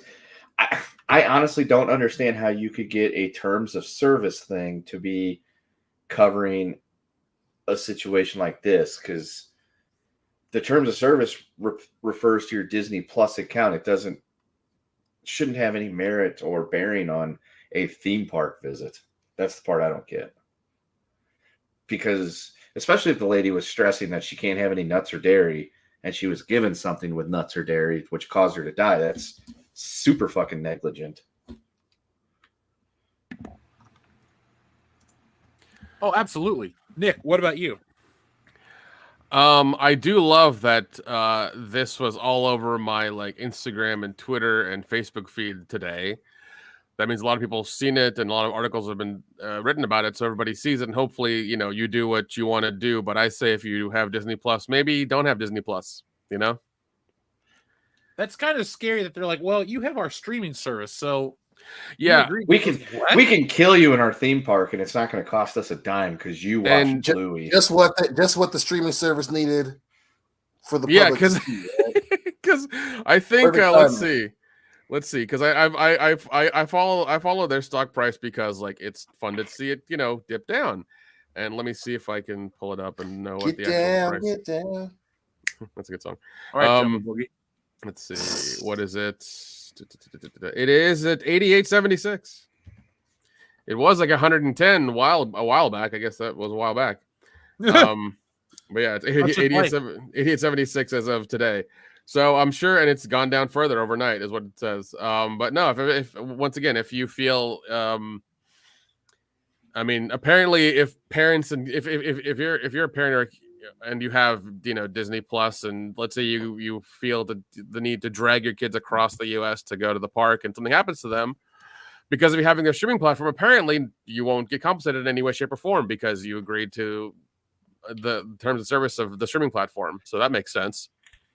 Do you think people are going to pay more attention to the terms of service, or do you think it's going to take something even bigger for people to pay attention? They're still not going to pay attention. You read through it and hit accept as fast as you can, because it's in the way of you doing what it is that you want to do. Well, what's happening with a lot of this stuff is that apparently making you accept the terms making you accept some of the terms and being able to use the software is kind of like a weird thing. I know Roku is going through it right now, where you had to accept their terms before you could even use the entire Roku operating system recently. And that was kind of predatory, because you couldn't just not accept them and still use the stuff. It just didn't make sense. But that's how it is. And that's happening a lot with a lot of big tech companies now. They're getting too used to having their own way and stuff like that. And so I don't know. I do hope people kind of vote with their wallets in this aspect, and maybe not have Disney Plus. I wonder what's out there. Have I signed away the same things for Peacock with Universal Studios? I mean, if you ever had an Apple device, probably wouldn't read any of their terms of service either. So I need an Apple device for one thing and one thing only. Yeah, in case your AirPods explode in your ears, you can't claim damages. That's why I bought Beats by Dre, because they were. I can't sue them. Oh God, I think Apple owns Beats by Dre. Oh, son of a bitch! Yeah, I think they bought them a few years ago. Damn. Well, better get some Raycons. Well, if he's good enough for Kim Kardashian, his headphones are good enough for me. Yeah, it makes no sense. Yeah, but I don't know. I do love that this was all over the news today. It was really nice. So hopefully people are kind of a little more conscious of it, and But the thing is, it's scary though. I know people. Oh, 100% is scary. 100% is scary. That people over stress this. They try to sensationalize it. No, this is scary because it's something that you have no clue that you've done. Yeah, they're trying to. Disney's wrong here. There's no excuse. Yeah, because the court of public opinion is already already on them, and they're on the shit list, and so we'll see what happens. Just by sheer public force, maybe they'll be like, all right, well, we'll pay. It's fine. It's $50,000. It's nothing. Bob Iger himself could let $50,000 go and forget about it tomorrow. I mean, I hope she gets $5 million as opposed to 50,000, but we'll see what happens. Pay this motherfucker. It's a dude. Pay this dude out and let it go. Yeah. That's just one of those things. But I mean, this is another example of pretty significant claim in terms of service, because they seem to be happening a little bit more often these days. You had Ring got in trouble because I can't remember how, but eventually the public found out that they in some cases just give footage away, your footage away to law enforcement. I know. Amazon got in trouble with the Alexas doing that, where they were always recording. So it's it's one of those things that are starting to kind of build in terms of service and what they can and cannot put in there. And this is definitely, a Hail Mary, but but the fact that they can actually try it is based on the wording of consuming Disney products. That's pretty wild. That's ballsy. But I know you mentioned Ring and Alexa. Apparently, you have to go deep into the settings to turn that off. And even then, is it really off? Is it really off? How sure are you that it's off? Not sure at all. Exactly. Yeah. Because I know with the Ring camera, they were trying to make a show out of it where they were going to just take footage of, of things that happened on your Ring that you may have had in your folder or whatever in your account. And they're going to make a reality show out of it and not pay you for it. Mm-hmm. Yep. Yeah. Yeah, that was going to be a thing, but people caught on and then they just disappeared and it hasn't happened, so I don't know. Well, yeah, this is the all digital future is not that bright. I love my TV. I like having a phone that's a computer and I can pull up anything I want in an instant. I love the speed and convenience, but I also don't trust 90% of this shit. It's not tin hat anymore. It's this is how it's always operates. No. Yeah, it's not tin hat because they keep showing you that it's not tin hat. It was funny because it used to be tin hat. It's like, oh, nothing listening to us, nothing's happening to us, and then you realize, oh god, it is. They are. Yeah, they are, and you have to that's why I've become the way I've become, and I'm just building my own stuff and not having to deal with these companies if I can. So I just try not to. I know it's more complicated, a little bit more work, but they don't have control of my shit. That's what I like. Same here. And as Dayflux84 said, buy physical media. Yeah, we do, man. Every time we have plethoras of collections of discs in all of our houses. Oh yeah. Yep. We are massive advocates of buying physical media. Yeah. Physical stuff. That's the thing. I buy physical books. I hate reading on a tablet. Yeah, I buy books. What I do is if I'm done with an Audible book, I'll actually buy the book as well and put it in my collection. So this way, if anything happens, I have the book. So plus you have the audio of it, so that way you can follow along with your fingers since you can't read. Yeah, I know. I'm really bad at reading. It's terrible. I can't read good. That's the worst part. I never learned to read. I can't read good. Adama sent in a very generous super chat. Adama, thank you very much again for this.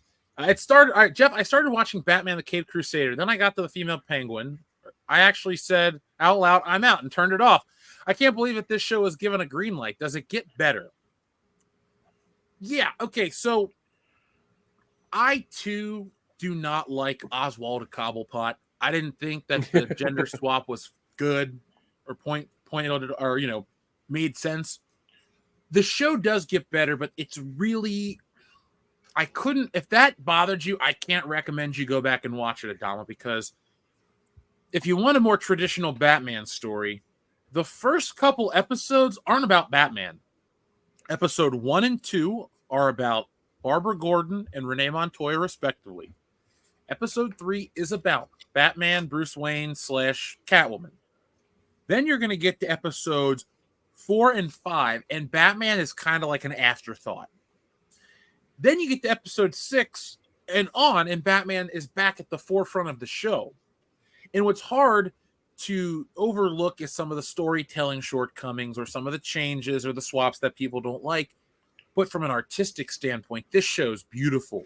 It's atmospheric. It's got really good voice acting. Some of the character design is truly great. But it's like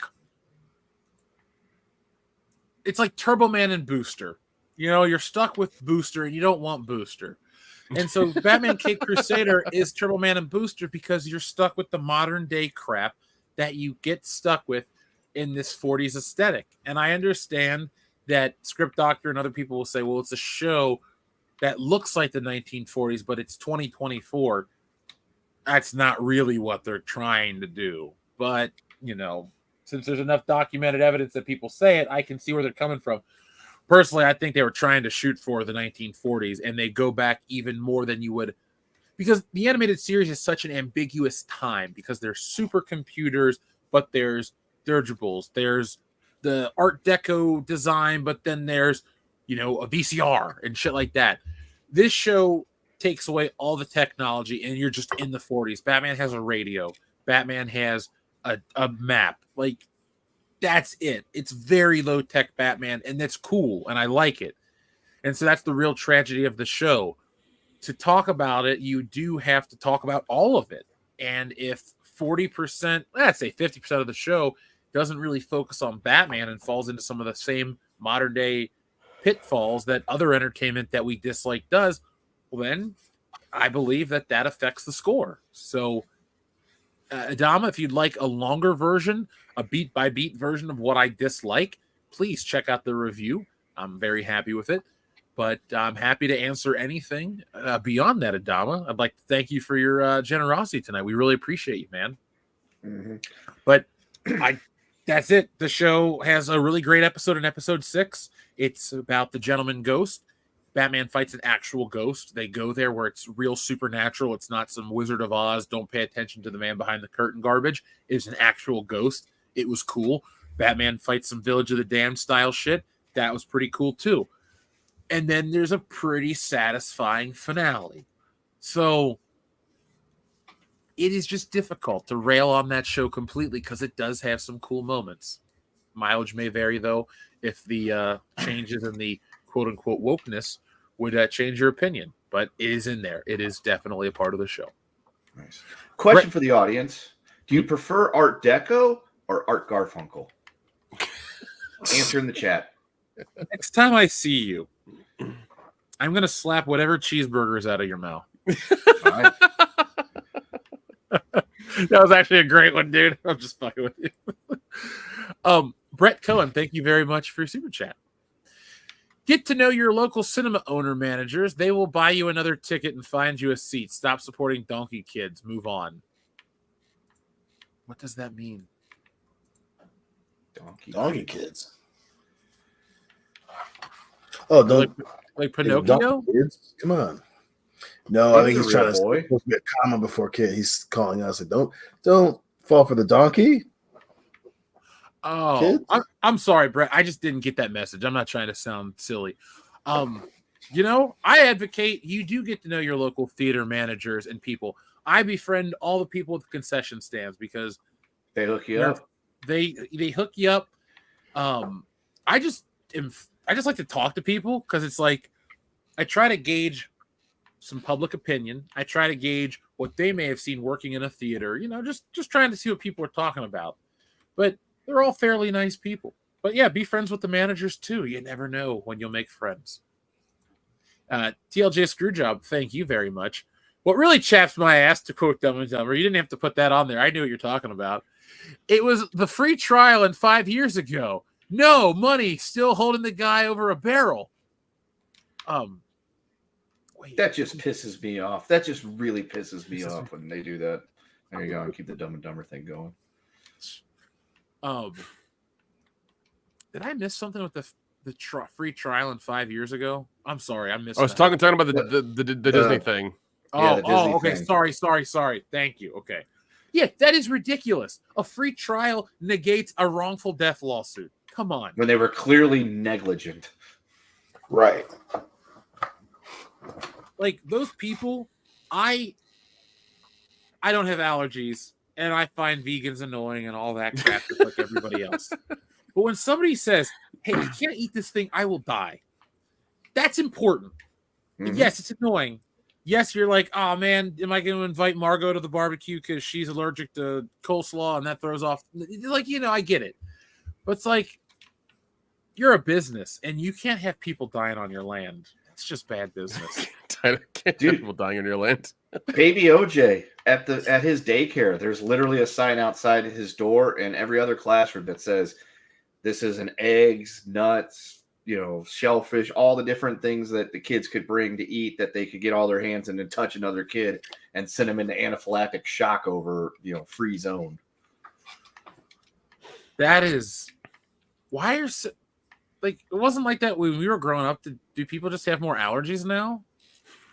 Or no, because I have no idea if they have more allergies now or not, but yeah, you didn't hear about that a whole lot back then, and I don't know what it is, but at the same time, those places don't want to get sued, and they also probably don't want a kid to die on their watch of anaphylactic shock, but at the same time, they all have EpiPens, there's multiple EpiPens, and we all have to get EpiPen training of how to find it, how to use it, how to jab them in the leg.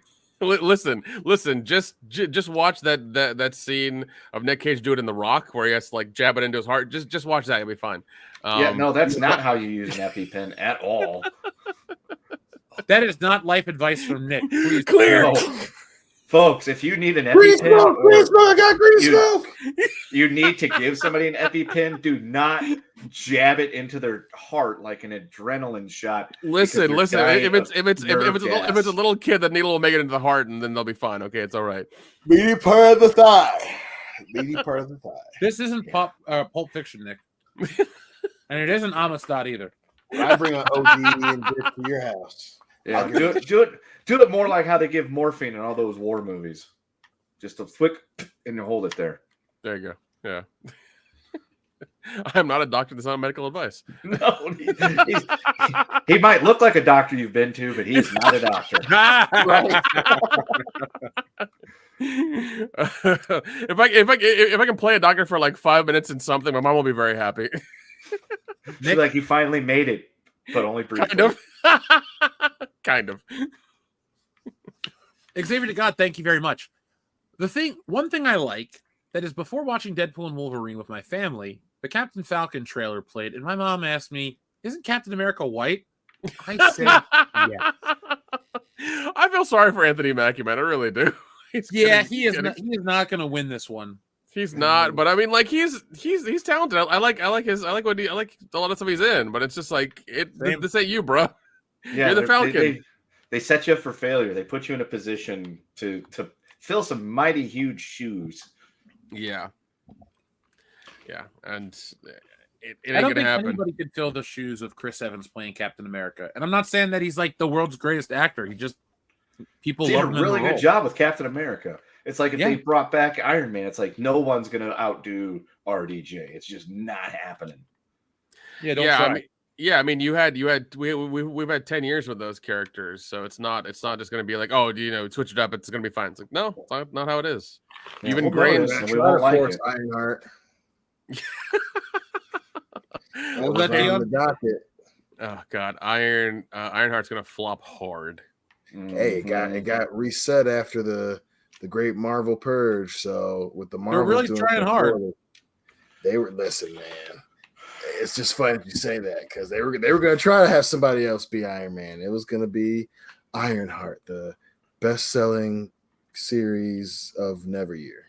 Riri Williams is her name. Not a pony to bet on. Her game.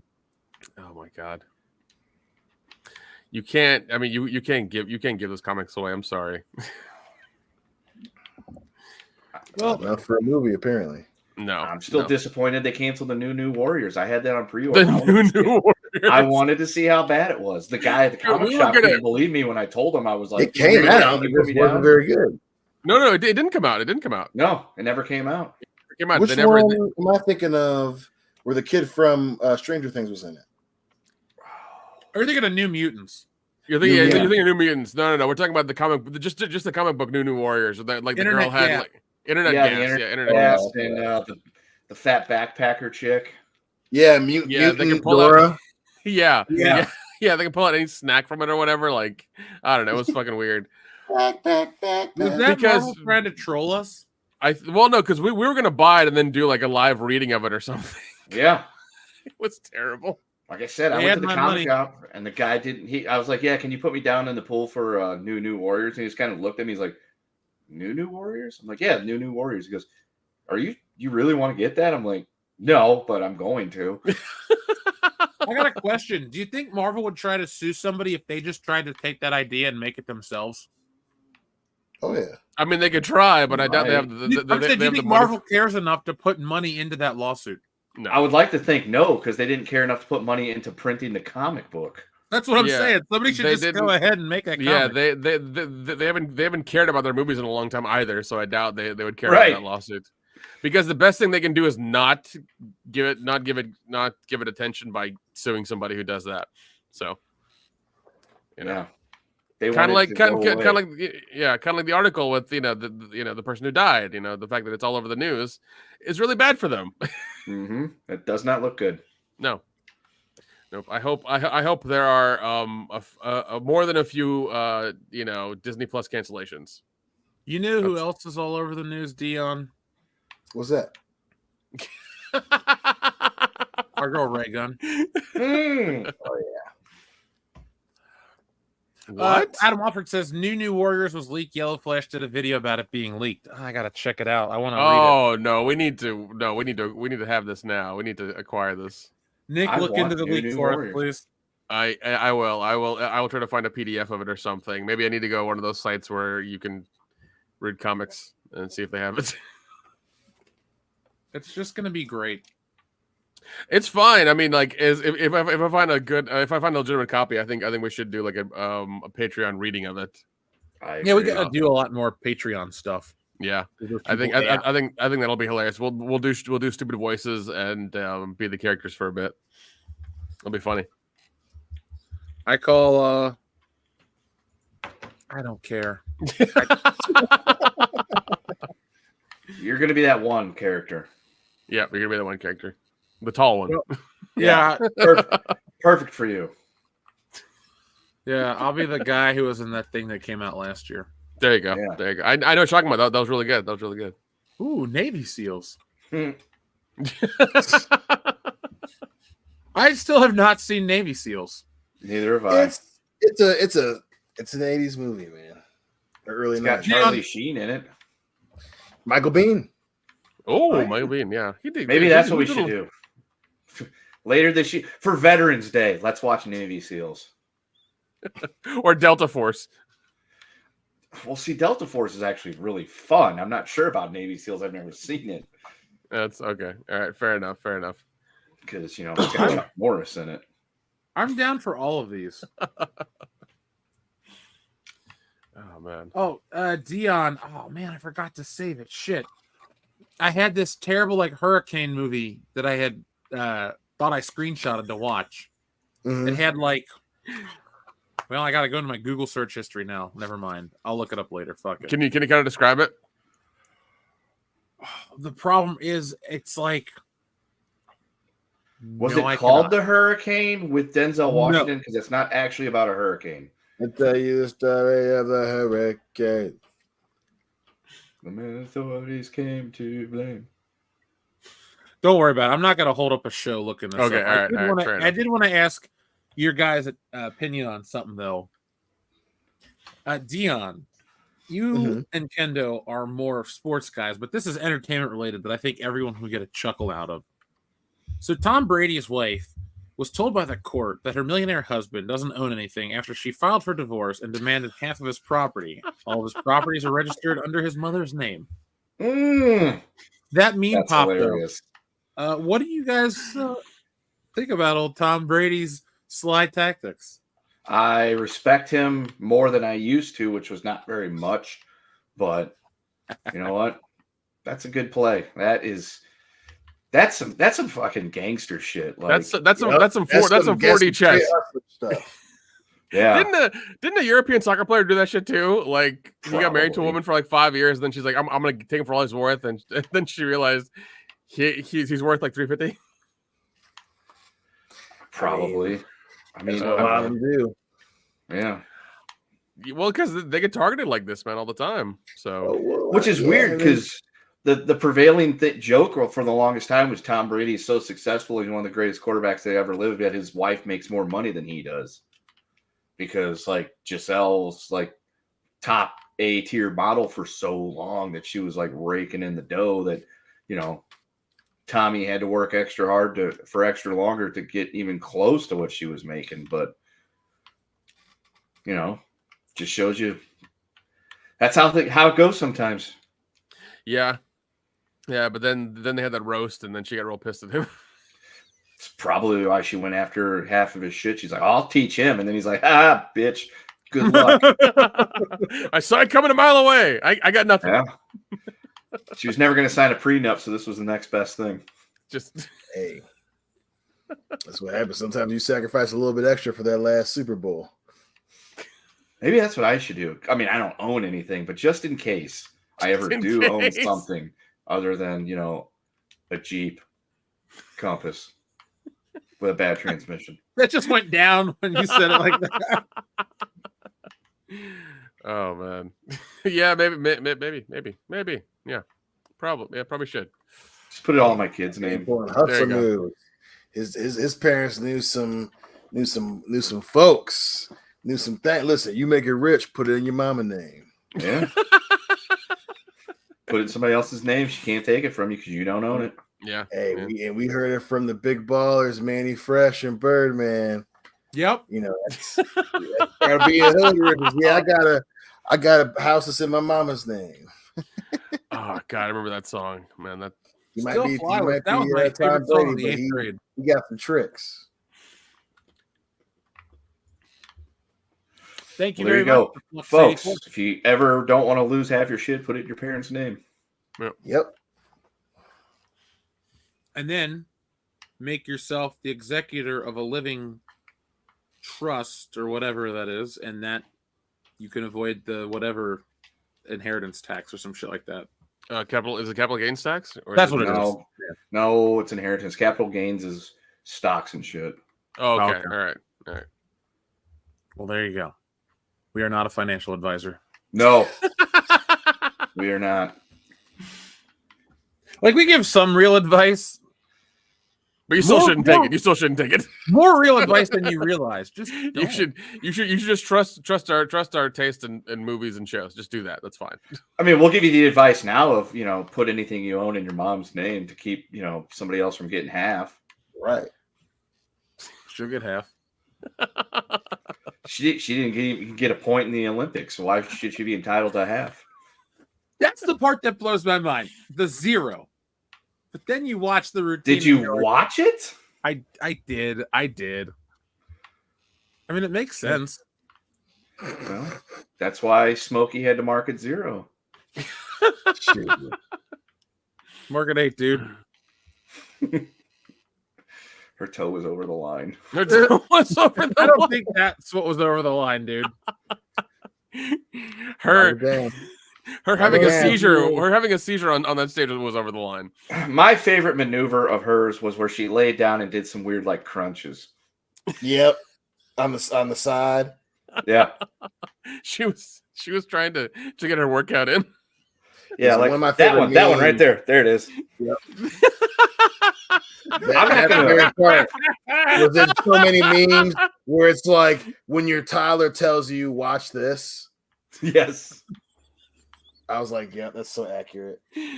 Oh my god. I'm not going to pretend that I know a thing one about breakdancing, but I know that's not good breakdancing. Yeah, that ain't it. I just love the confidence she has with that last like Tyrannosaurus move. Oh my god. I hope for her popularity she starts her own fan site very soon. I don't think she's gonna have the pop. I think she's actually hated. Like, this isn't some like hawk to a girl. You kind of are funny, and we don't really dislike you. You're just there. This is like, you've embarrassed your country. You've Yes. I've embarrassed been your watching country. Australian news footage. They're pissed off at this lady. You've They're embarrassed like, your country. Get the fuck out. Yeah, This they is don't up want- there. I'm kind. You know what? At this point, I kind of hope she gets deported. I do too. This is up there with the Dion probably knows what it is. The track thing. They were doing like some kind of Olympic trials or something like that, like 2 years ago, and the organizer for it, I think it was like the African Continental Championships for like track and field or something. Well, the organizer of like the Somali team, they didn't have anybody to do the 100 meter. So she like got her like niece or somebody that has like no track and field experience whatsoever to be a part of it. And so you see this lady show up in like this t-shirt and shorts to run the 100. And, you know, gun goes off. You see 7 other people just bolt. All these 7 other ladies just take off flying. And this lady hustling as hard as she can, like 6, 7, 8 seconds behind everybody. And it just got even further behind. It was one of the greatest moments in sports history. So funny. So funny. God dang. That's like it happens, you know, new, especially in, you know, new sports or sports on new stages. But damn, that was wild. Mm-hmm. That God, that just blows my mind how great that is. I'm sorry, like I can't believe that's real. It's too. It is, funny. Jeff. It really You'll be able to tell your grandchildren about the time in the 2024 Olympics in Paris where you got to see the Australian breakdancer lady, Ray Gun. oh, I just like how they're gonna get rid of pretty much breakdancing now. They're like, yeah, that was a bad idea. that was a mistake. That was a mistake. That was a mistake. This lady single-handedly ruined the Olympics, or maybe single-handedly saved the Olympics. Which is it, guys? Probably ruined it. Yeah, they ruined it for breakdancing. I'll tell you. Yeah, that. I was gonna say she ruined it for breakdancing. I don't think she ruined the Olympics. There was a lot of other things going on in the Olympics that were really good. Some other things that may have ruined people's perception of the Olympics, but you know, I enjoyed it. It was I can tell you that we had like a very celebratory atmosphere in our house for a couple days because the Filipino dude won 2 gold medals for like the first time ever for the Philippines. And it was in gymnastics. So I got to watch men's gymnastics for a little bit for a couple days and watch my wife celebrate like a crazy person that her country won 2 gold medals. And she kind of tangentially knows the guy. Oh, nice. So it made it even better. Nick, anything that you want to say? The Olympics that none of us really watched. I was actually gonna mention another article or something that I looked up. I think it's kind of you know in the same vein of failure. Oh, I love it. The Boeing Starliner astronauts. Let's see. The Boeing Starliner is still stuck in space on the International Space Station, and it will be up there until 2025. The 2 people who went up there will get rescued next year. Oh, Jesus. Damn. So they got to sit in space for like an entire year waiting for the rescue mission. Yeah. So here's what's also funny is that like to make sure that you know, and mind you, the 2 astronauts are like you know they're military, they're Navy, they're used to these kind of things. That's why they put them in this. But do they have enough supplies to last them a year? Oh yeah, they do because SpaceX, which is reliable, sent supplies up to the International Space Station like I think this week or last week. So they're good. Supplies are fine. The thing is that the actual Boeing Starliner spacecraft is a lemon. It almost didn't make it to the International Space Station because as it went up, I think some of the thrusters like didn't turn on, didn't thrust, but they had to kind of like float to the station. But they made it. It like locked on, and you know they were there. They're there. But also one thing that's really funny is that they're only supposed to be there 2 weeks, and I think the thing went up. They went up June 5th, and it's August. Bad year for Boeing. Yeah. They didn't even bring extra clothes because like, oh, we're gonna only be here 2 weeks, and they didn't bring the extra clothes because it was a weight issue, and they wanted to make sure it was as light as possible so they could make it. And they're just probably wearing the same underwear for like they have been for the last few months. Oh God, no! I don't know how laundry works in space. I don't think they have spin cycles up there. I don't think they have those things there. You still say space, Nick. Yeah. But apparently, the way they're going to get rescued is that SpaceX is going to send up a Dragon capsule to bring them back down in February of next year. That's kind of cool. We should document the return, Nick. We should go on to Google, or no, we should go on to Spaces over on X. Oh, definitely. But yeah, because I've been keeping a prize situation. I'm just like, wow, they really fucked up because they've done diagnostics, they've figured out the problem, but they just don't trust it with people inside of it to come back down safely.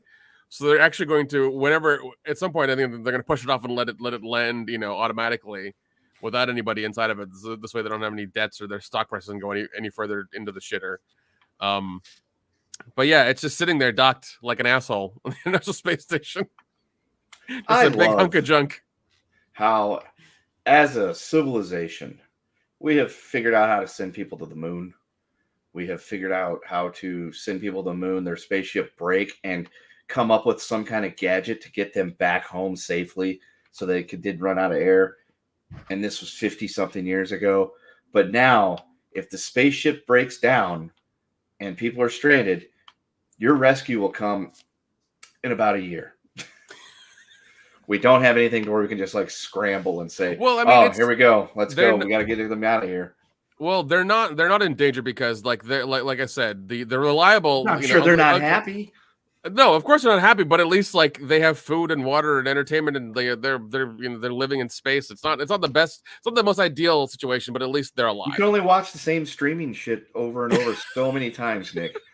It's gonna get old, and one of them's gonna kill the other one. Space or they're gonna play some space tummy sticks at some point because they're gonna get bored. You gotta poke on something. Yeah. Oh god. Well, I mean, I forget how many actual people are on there like at any given time, but there's at least a handful for sure. But no, they have constant supplies because Uncle Elon's reliable in that aspect, and probably only that aspect. But no, they're constantly getting food and water.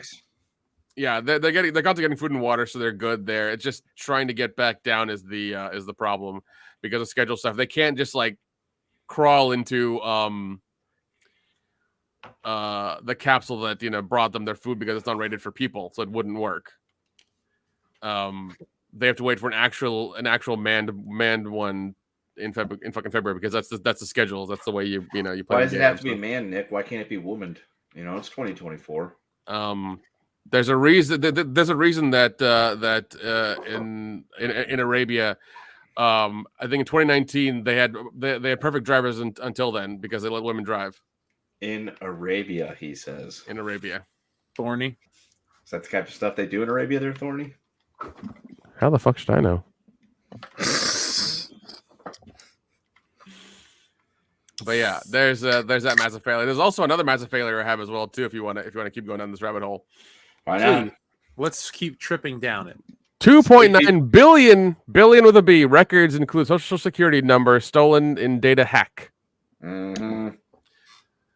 Oh well, we're all screwed. An enormous amount of social security numbers and other sensitive information for millions of people could be in the hands of a hacking group after a data breach and have been released online in an online marketplace.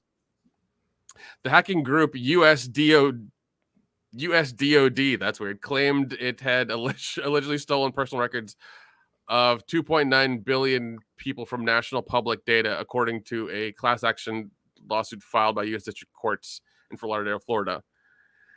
Oh my god! So yeah, if you're getting weird emails, calls, or whatever, that it's more so recently, it's because of that. My mom's been getting crazy calls. She'll tell me like, I got all these spam calls from this and that. So I guess that's the case. Yeah, it definitely happens. Yeah, National Public Data is a Florida-based background check company operated by whatever U.S. said they reached out to National Public for a comment. The company has not publicly confirmed the data breach, but somehow we know about it. Yeah, so class action lawsuit, press release that stolen a file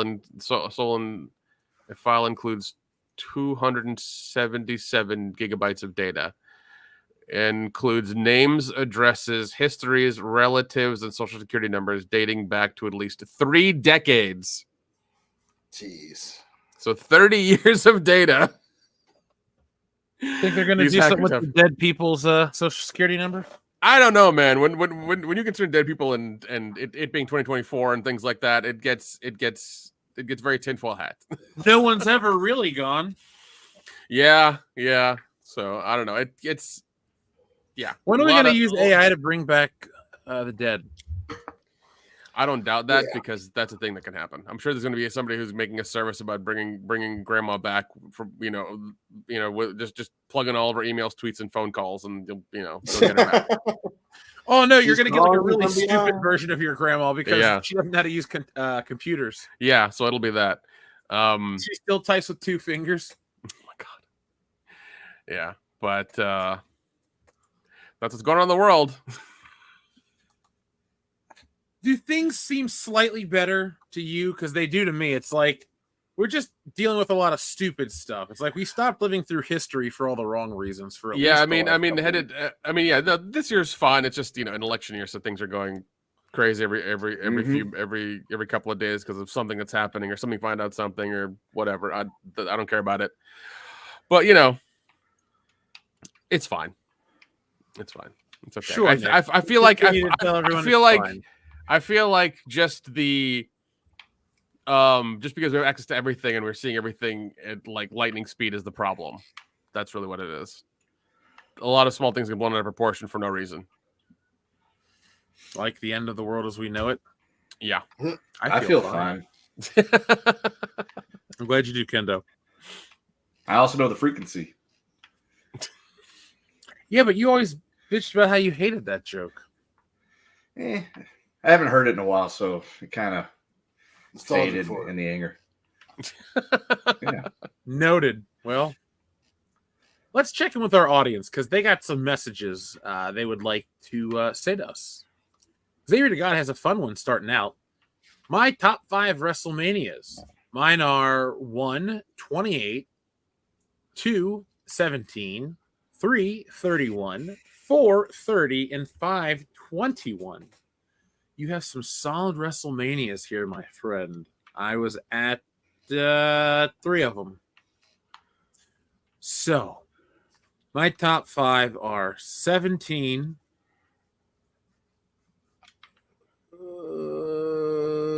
21. These aren't in order, but I do like WrestleMania 21 quite a bit.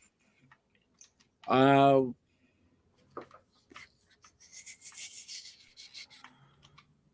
wow, this is hard. WrestleMania 19. That is a great show. Can't say 14 or 13 because they're they're 1 or 2 match cards for me, so they're not like great events. Right.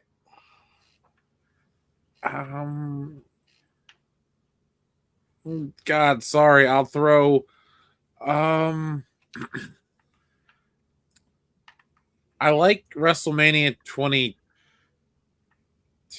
I don't like WrestleMania 22. I'm sorry, I don't. You guys can chime in. I'll come up with 2 more in a minute. I'm trying to think. I mean, no particular order. Probably 17, 18, 20, 30, and I'll round out my top 5 with 3.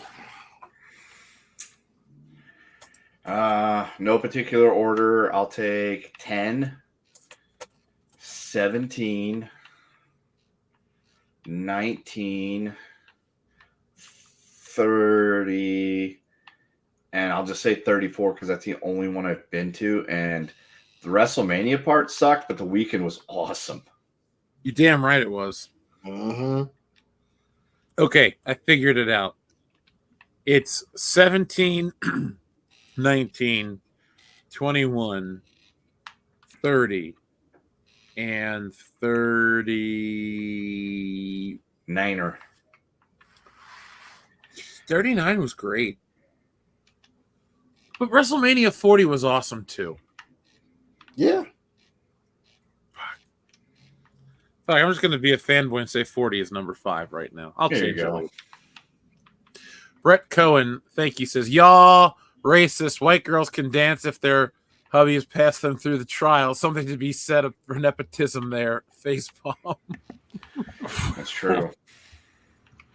That is one part of the scandal, is that I think our husband was in charge of picking the people to go to represent them, and he, selected her. So that was a rumor. I guess it ended up not being true. That But you can see why people would believe that. Exactly. But apparently according to the local B-boy and B-girl community, I guess they were saying that's just where Australian breakdancing is. Wait, some people are actually justifying the way she danced as normal?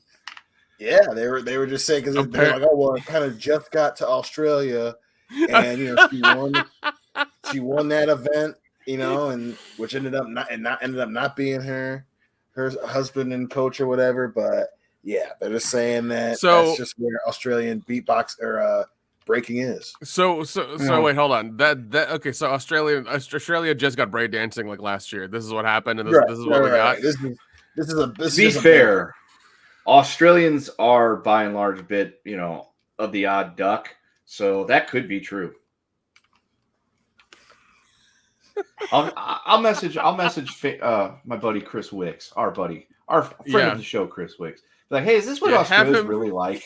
Have him confirm this, please, because we need. I was talking to him the other day.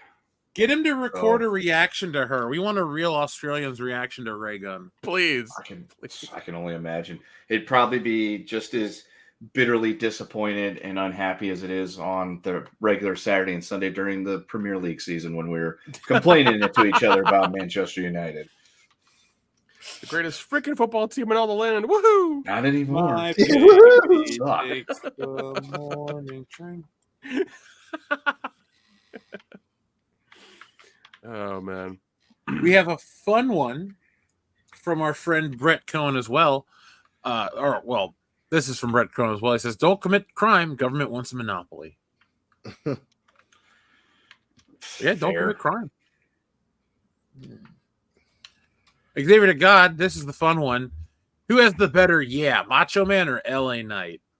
Macho Man Randy Savage. Yeah, Macho Man for sure. LA Knight is good. Maybe the best out there right now. Macho Man Randy Savage. Not Macho Man. He's not even Macho King Randy Savage. Or even NWO Wolfpack Randy Savage. Or TNA Randy Savage. Or Be a Man Hogan Savage. Okay? LA Knight is great, but he is not Macho Man. So that's really all there is to say about that. I don't have anything disparaging to say to you. No, I mean, we all like LA Knight. LA Knight's fine, but he is nowhere near the same level of Randy Savage, and that's why the for Randy Savage is better. There you go, folks. WCBS has voted on it officially. The best person to ever say the word is Macho Man Randy Savage. And he didn't even say he didn't even say yeah. He said, oh yeah. Oh yeah. Dig it. I do have information on the FX Alien show. It's called Alien Earth. Back to Earth. Welcome to Earth. Yeah. Alien Earth serves as a prequel to Ridley Scott's 1979 film Alien, which kicked off the franchise and is now comprised of 8 films. So it is a prequel to the entire franchise. I think we're too far now. Agreed. So that ship has left space dock. We've watched their first interaction with this alien like multiple times. You can't keep building to the same first reaction. It's the same story. Listen, you're preaching to the choir here, man. I'm with you. All right. It's just you don't look very angelic, Nick. Oh, I'm trying to look up the information, trying to get the start date for it if I can find it. Well, you take your time with that one. Dion, you're not looking very angelic. Do something about it. Hurry up, quicker. What's on your t-shirt? Whitney Houston. I thought it was a woman, but I didn't. I didn't know which one. I was pretty sure it was Whitney Houston. I'm like, that hair looks like Whitney Houston. I don't see a bathtub. It could have been Janet Jackson. Yeah. That's true. Miss Jackson, if you're nasty. Well, are you? You know Oh, him. He is. Miss Jackson. I love this radio filler. It's like All right, there's no release date. It's just 2025. There's no like first quarter, second quarter, nothing like that. We're not. I haven't. Yeah, there's nothing. you and I will have to. We'll all have to review one of these shows, so we can finally be like, "Hey guys, let's talk about this." We'll have fun. Let's do something. It doesn't have to be Alien, but we'll find something to all watch. Oh yeah, That works. Yeah. Get some synergy back in this biatch. I almost said Road Dog style, but that just makes no sense. No, it doesn't. but yeah, no, we'll review that show and see how terrible it is. Because I don't know how you're gonna make an Alien TV show without the aliens. So Yeah, it's kind of like a key part of the entire, thing. It's in the title. yeah, why not? Why not just follow some fucking Marines who are trying to go from planet to planet to planet to make sure there are no aliens on there? Just do that. Exactly. I'd rather watch a whole season of that. Just that'd be because then you have your core team of ridiculous Marine badasses and their uniforms or whatnot. They get flown in, flown out, dropped from space, whatever, and you have your action, you have your story, you have your whole thing. And maybe a couple die every season or whatever, and they get replaced or something. And they're trying to go from planet to planet, swooping out the aliens, making sure they can colonize it through Wayland. And obviously Wayland does some hinky stuff as well because it's a intergalactic corporation. So you have various sides you can play. Yeah, plenty of stories to tell. But no, we're gonna go back before the beginning and try to tell a better story than Ridley Scott did in '79. Good fucking luck with that. Just treat it like Tour of Duty, but in space. It'll work. Yeah, exactly. Just do that. Deflux 84. Hopefully you do make it to WrestleMania on your vacation because we go to WrestleMania. Come hang out with us. Dion and I, we've hung out with many a fan at WrestleMania over the years. Dion, Yay. we've even had nice little meetups at that bar. Where else did we have one? We had a couple. They're fun. It's just a nice way to make WrestleMania fun. We definitely do one next year. Yeah, I'll be there. Oh yeah, you will be. I need to buy my tickets. Xavier, they haven't even gone on sale yet. I was just reading. Oh, I'm not going to WrestleMania. I'll just be, in Las Vegas. Fair. I gotta do both. Rate these things from least to most important to the Attitude Era. DX, Stone Cold, Brothers of Destruction, The Great One, and Mick Foley. Stone Cold is the most important. I'm assuming by the Great One he means Dwayne. He's second most important. DX is third most important.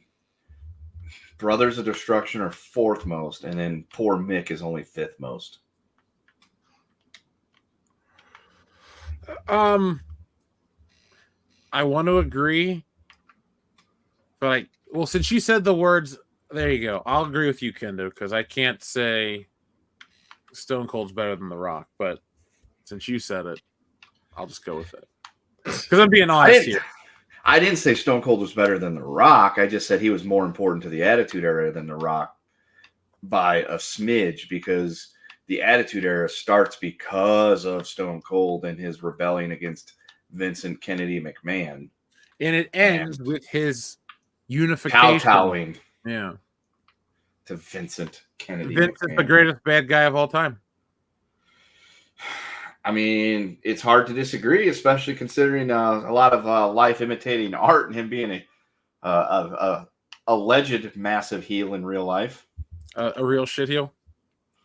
Yeah, we can go with that. That's a good one. I thought it was a good choice of words. Dion? I'm gonna go Austin Rock. I'm gonna put Mick at third. DX, and then the Brothers. The Brothers were the goofy part of the Attitude Era for sure. But you gotta have Stone Cold, like you said. That's what started it all. But Mick was the hardcore side of it that they needed. You gotta have Mankind. You gotta have Mankind, that beautiful night in 1998 when Mankind took a dive off the top of the Hell in the Cell, man. That's a huge part of it too. So he's comfortably in third place for me. Plus, when he won the belt, WCW never caught back up. Nope. I Butts do were love put in Mankind. seats. Mm-hmm. I think what makes Mankind greater than the other ones when I think about it is the fact that he came and went. You didn't need him to, like DX had so many returns, and then they kind of, I don't know, they just belittled their appearance to me. I didn't really enjoy him after a certain point, like around 09. Oh God, that 2-man version of DX was just insufferable. It never should have been reunited. When it started and it was Triple H, Chyna, and Shawn Michaels. Yeah, he was there too, but mostly just those three before Rick Rude, was able to get himself to be on Raw and Nitro at the same time. An impressive feat. It's very impressive. Never been reduplicated. That iteration was really good and it was extremely entertaining, but it did not take off until Shawn Michaels went away and they brought in Road Dogg, Billy Gunn, and X-Pac. That's when that happened. That's that version of DX is what everybody thinks of when they think about the Attitude Era. That's the best. I don't know about all that. I mean, if you say DX and the Attitude Era, the other thing they're going to think about is Shawn, and Triple H next to Mike Tyson. I think the bulk of it is the foursome stable there. Yeah, but the I should say the highlight version, which was great for everyone that wasn't necessarily an Austin fan, hardcore Austin fan. You had goofy ass Shawn Michaels and Triple H and Chyna telling people to suck it, So good times. I miss when you had that many great factions, and God, look, wrestling's pretty good these days. I can't dump on it like I usually, you would think I would, but it's not as great as it used to be. But at least we got to watch it at its peak. That was most things aren't as great as they used to be. That's true. Enrique says, Dion, I don't think that's true. Maybe they're trying to justify it. Watch the male Australian breakdancer, and it looked like breakdancing. Number 57, please. Could be, but also, female breakdance is going to be a little bit different, and apparently that's what a lot of the local, as far as you can believe in terms of the folks who have kind of chimed in online, kind of appears to be the general consensus from a few of the most well-known people in the space. But yeah, that definitely could be them trying to save a little bit of face because they look silly as hell. I will agree with you, Dion. Female breakdancing was definitely very different. At least one of them was. I'm sorry. This just popped up, and I got caught watching, her going down the aisle in a grocery store. The memes. That's what makes everything. That's the best part of the whole thing. Enrique, here's the button that you requested. Yo, first off, you want to work out with me? Take your clothes off and lay on that bench. Whoa. Seriously, take your clothes off, lay down on that bench. You want to work out with me? No. To be fair, if that's the requirements, I'm not wanting to work out with Scott Steiner either. Yeah, I don't. I won't pass. Yeah. No, not happening. Like, you're cool and all, but no. Ooh, somebody says, Mr. Bone says, Foley's got the most famous match of the Attitude Era. I'll give you that. Like that. Yeah, I never thought of it that way, but that's the truth. But of that match, what part of it got the most attention and the thing that everybody talks about? Foley falling off the top. Oh, I thought we were talking about when he won the title. I was going to say that's when chaos is ensuing and you hear the glass shatter. And, that's like that pop was like probably registered on, the Richter scale. And then he comes down and blasts Rock in the head with the chair and just drags the body over there and storms out. Oh, that was a great match. I might watch that before I go to bed. You should. I revisit that every now and then. God, that was and watching it live was just Back when wrestling could make you excited, I used to love that feeling. Mm-hmm. Now I'm just like, oh, that was a good match. It's better than it used to be where I would be pissed. Dion, we lived through the darkest times. When you were telling me about that stupid kid you interacted with this week, Yeah, I was like, how did you not slap him? almost happened. The grown ass man at work. I was just like, shut up. I don't want to hear how much you love John Cena. Get out of here. Yeah. Grow up. You can't see me. Mm-hmm. You can't see me. Barappa don't.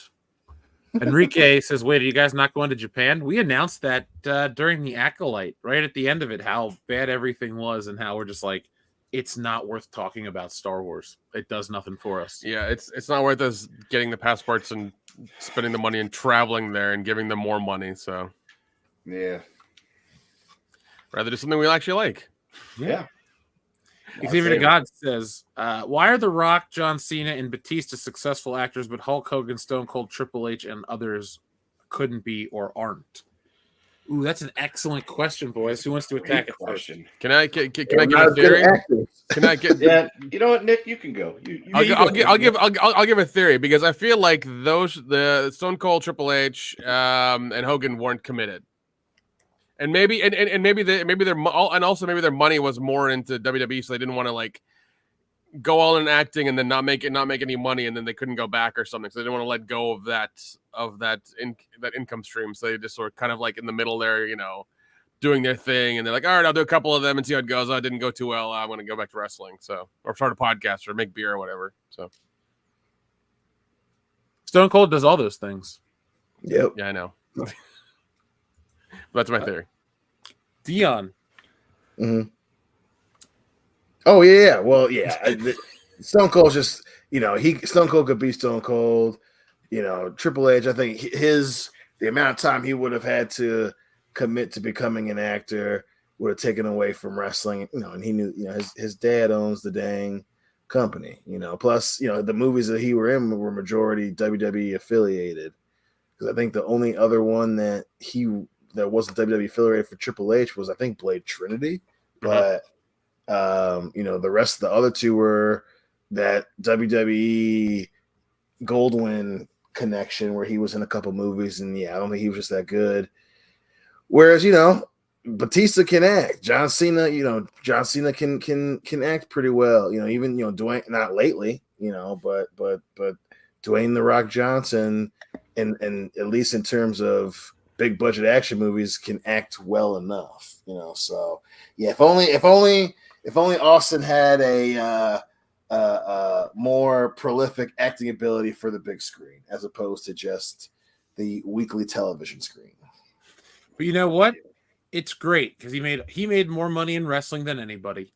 Yeah, and he can ride off into the sunset and take his projects and live the best life possible. And he's in pretty good shape, so I know who's living probably the best.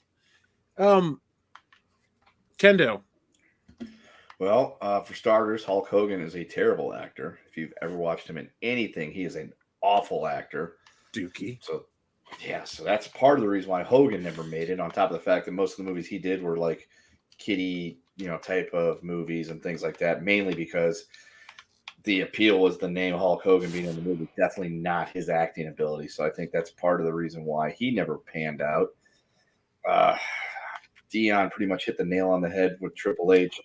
All the stuff he did was pretty much WWE sanctioned stuff, on top of the fact that I don't think he's really that great of an actor either. Maybe as a wrestling actor, yes, but not, the silver screen.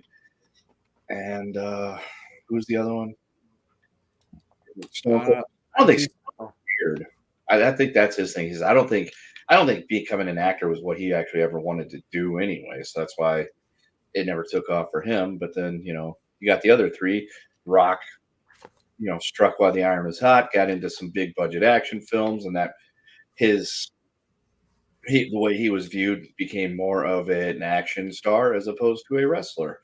John Cena, as much as we like to give him shit, is actually a pretty funny dude and is kind of entertaining when he's not, in his jorts, slinging fruity pebbles and giving shitty, power bomb finishers.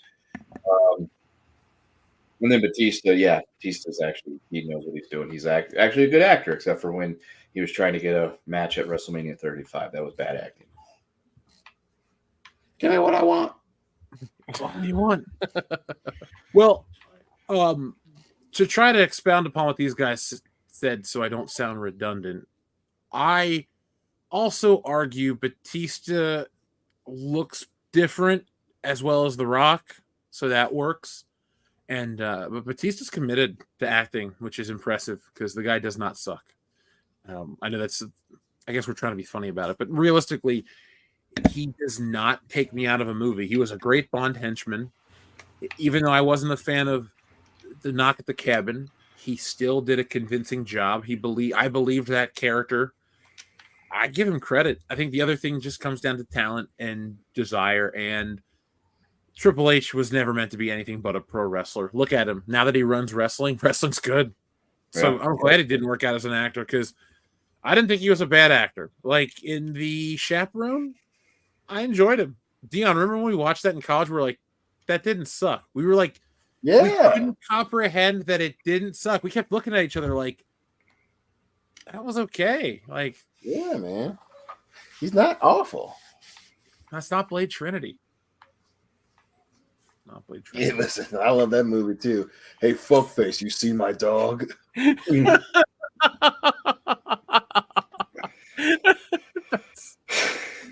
Oh man. Oh, that happened. Yeah. Adama, thank you very much again for your generous super chat. Hey guys, what finisher always brings a smile to your face? For me, limited knowledge notwithstanding, it's the Stone Cold Stunner, the RKO, and the BFT. Honorable mention, Rey Mysterio 619. Those are excellent moves.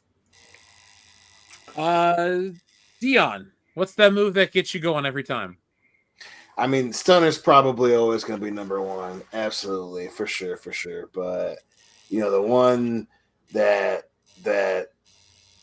for sure always makes me laugh, it's just anything goofy is going to be something for me. I love goofy stuff. I love, just like, quick one-hitter hitters like the Stunner, But for me, is anytime I see a frog splash, obviously it's going to remind me of Eddie Guerrero, but it's just such a goofy finisher. I love it. Anytime someone pulls one off, that's one that makes me bust out smiling. And then, 619's up there too, but it's just so silly. 619's up there too. I could watch it 1,000 times. I'm going to smile every time. Kendo. The Diamond Cutter. Bang. Yep. Bang. I do like when the people's elbow gets hit, because when I started watching wrestling, it was like a string of, what's this move going to be? They always grab this guy's foot. Maybe it'll be cool when he hits it. And then he hit it a bunch, and I was always into it. So that one always got me, like, especially when I see it live. I'm like, yeah. But other moves that really get me going, I love a good spear. Like, just when you get a good snap, you're just like, whoa.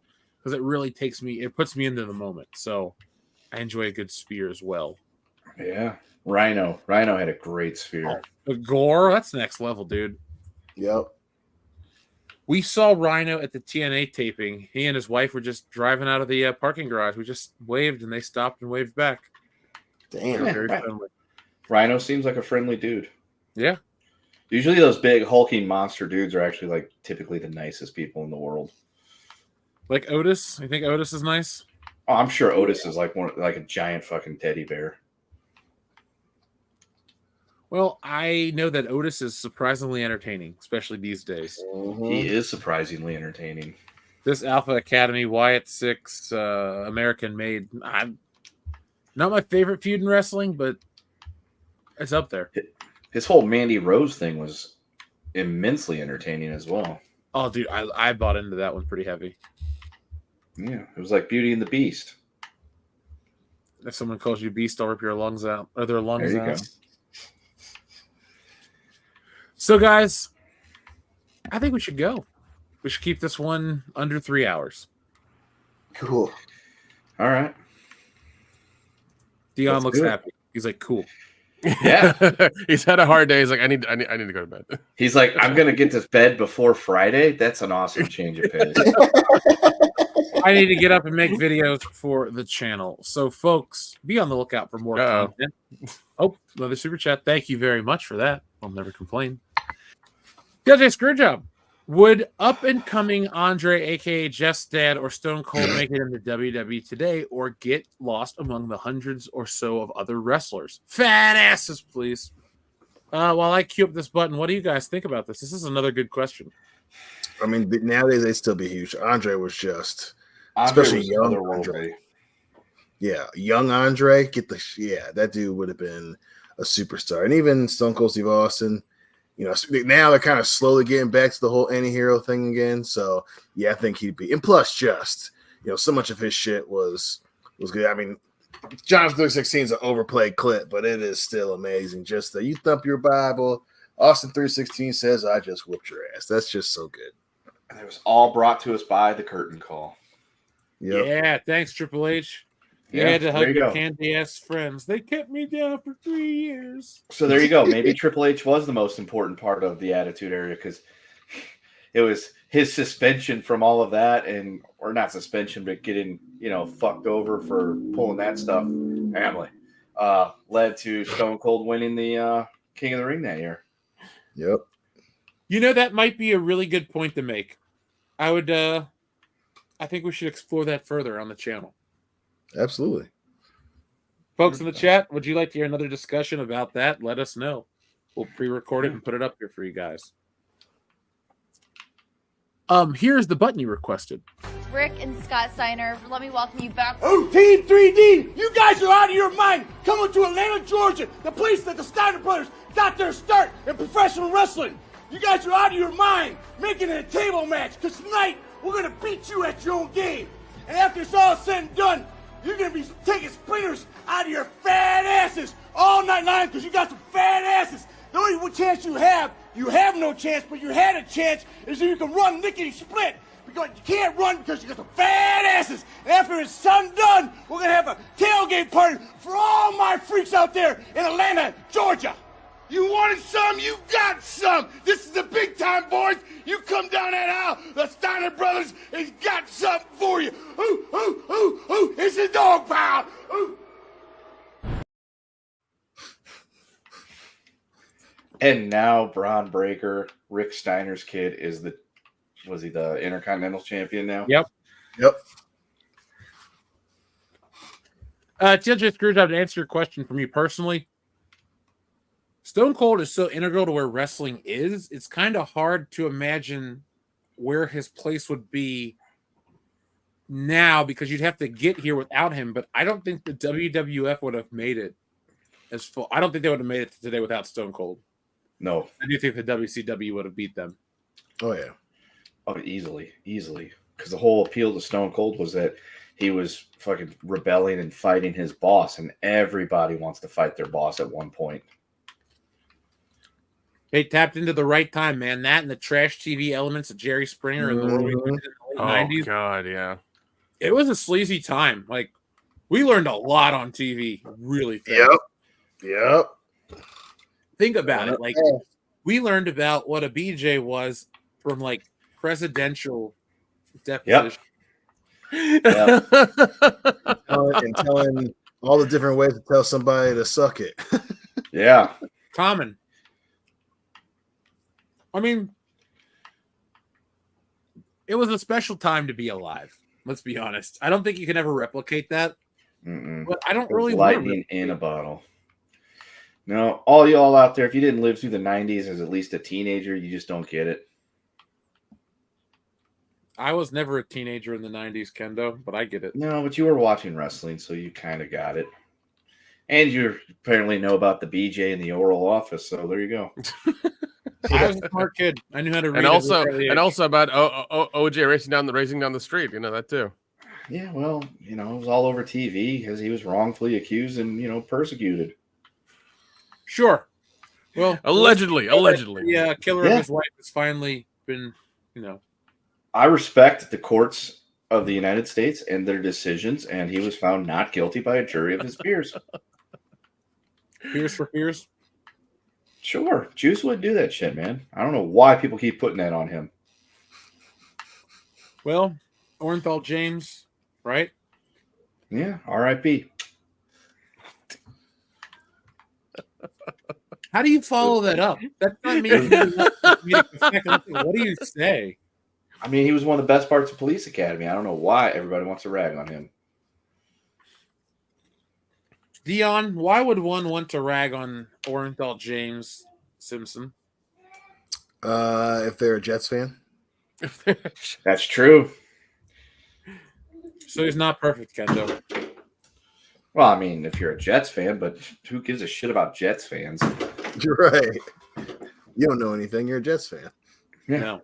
Sad sacks, holding on to one thing that happened 50 years ago. What, they win the second Super Bowl? Third. And they still think Joe Namath is some kind of wonderful quarterback. It's like, nah, you got lucky, dude. He got hot at the right time. He beat Johnny Unitas. Calm down. Yeah. It's a great accomplishment, but that's the one.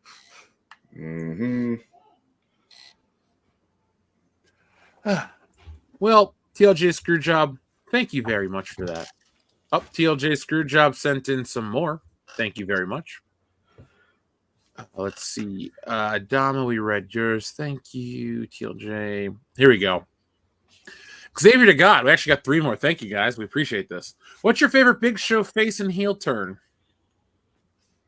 The one where he turned both heel and face in the same night. Yeah. Only he could pull that off. Yep. It's like, how do you decide? Like, I think there's a website that's actually dedicated to all the times that he's turned face and heel. And it's a lot. Were you invested in him? I just didn't really like the Big Show.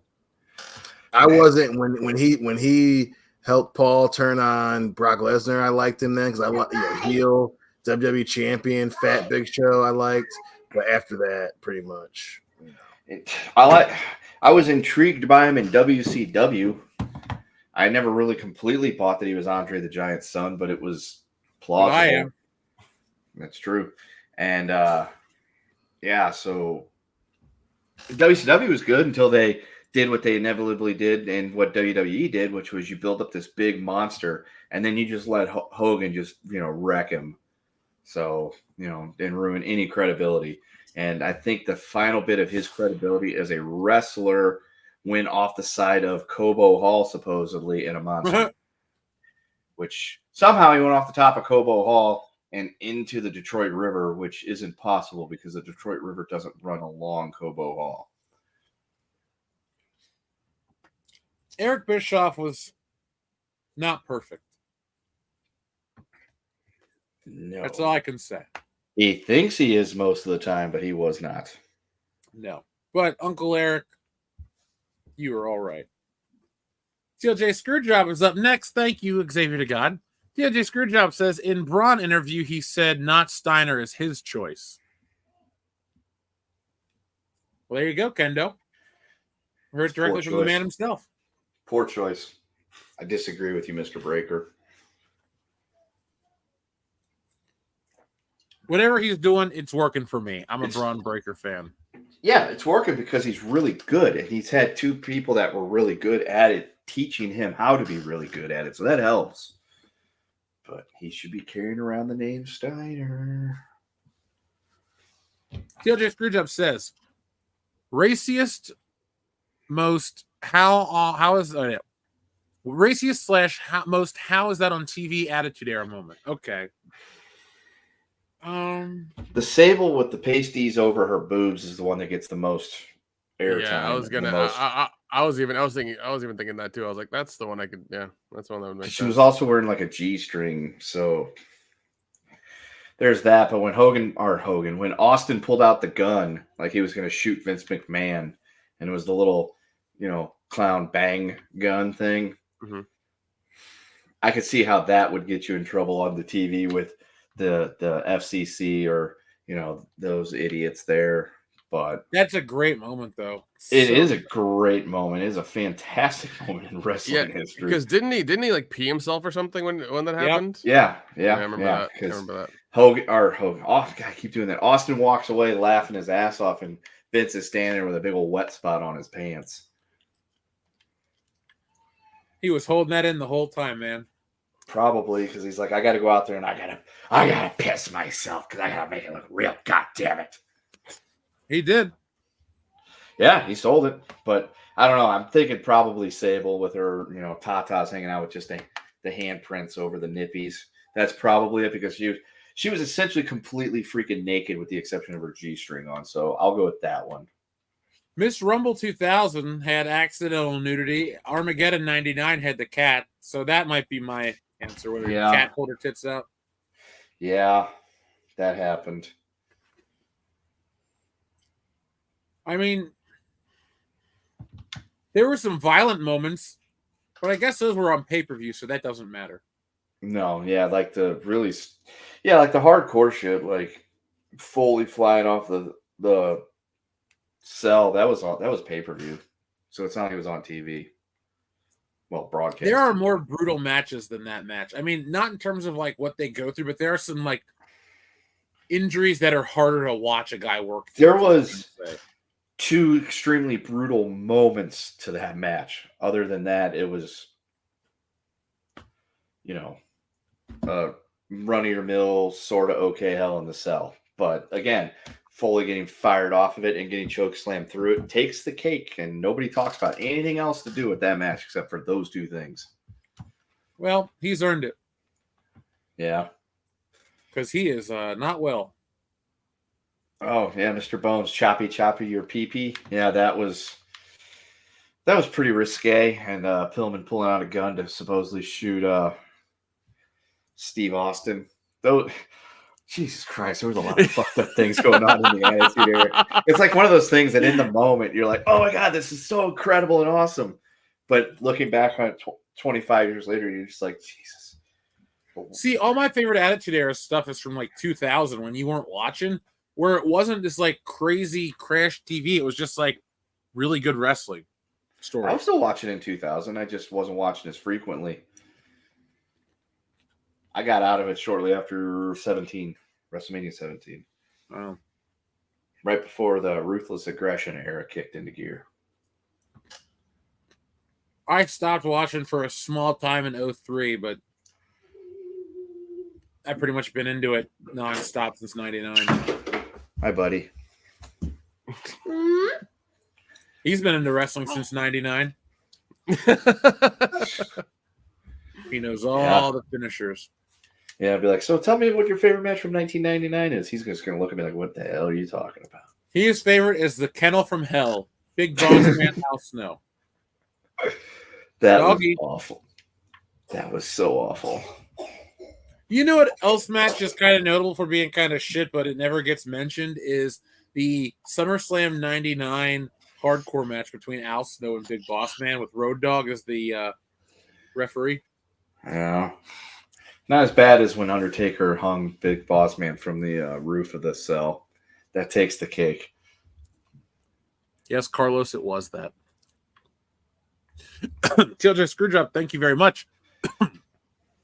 I've watched interviews with Mick Foley and Taker said that right before he chokes Mick, he stepped off the actual fence and onto the rail. Mick or the Undertaker? I think he meant he would be Taker in this case, he means. Because he said as he was about to choke slam Mick, he stepped off the actual thing. Pronouns, pal. That's a good podcast. TLJ Screwjob, I need to see the video where they actually hang out and watch the match together, because it still blows my mind that the Undertaker is a normal person. Like, yeah, it's weird, isn't it? It's weird. Yeah, it's like, oh God, he tells stories and he's like, he's got security. I'm like, the Undertaker doesn't need security. These people need security from the Undertaker. It's how it's supposed to be. Yeah. It's like all the I know, it's just bizarre that he's real. That's all. Best gimmick ever. Very convincing. That's all. Oh, yeah. He was great. So, guys, anything else you want to say? Free Yayo. Oh. TLJ Screwdriver was saying Taker said if he didn't step onto the rail, he would have went down with Mick Foley. That would have been a heap in the middle of the ring. What do you do? Like, both guys are fucking down. Did you send somebody out? If one guy's laying on his back and the other guy happens to be touching him in any way, shape, or form, you count the fall. Yeah, penguin. Talk about a fucking weird ending to a match. Yeah, they both go through this.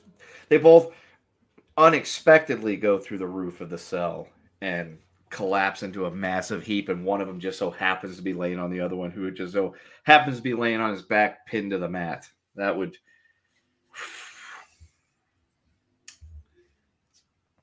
You're right. JR would have had a stroke. Good God Almighty! Good God! Yeah, you would have probably run in there and tried to resuscitate him. Good God Almighty! My brain's broken in half.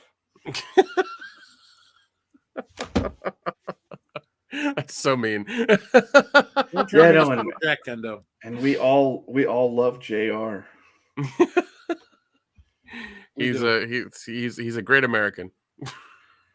He's my favorite Oklahoman. Yeah, there you go. Yes, I'll go with that because I'm trying to think of another one and I can't. Not Hank Hill. No, he's from Texas. Well, New York to be exact. Yeah.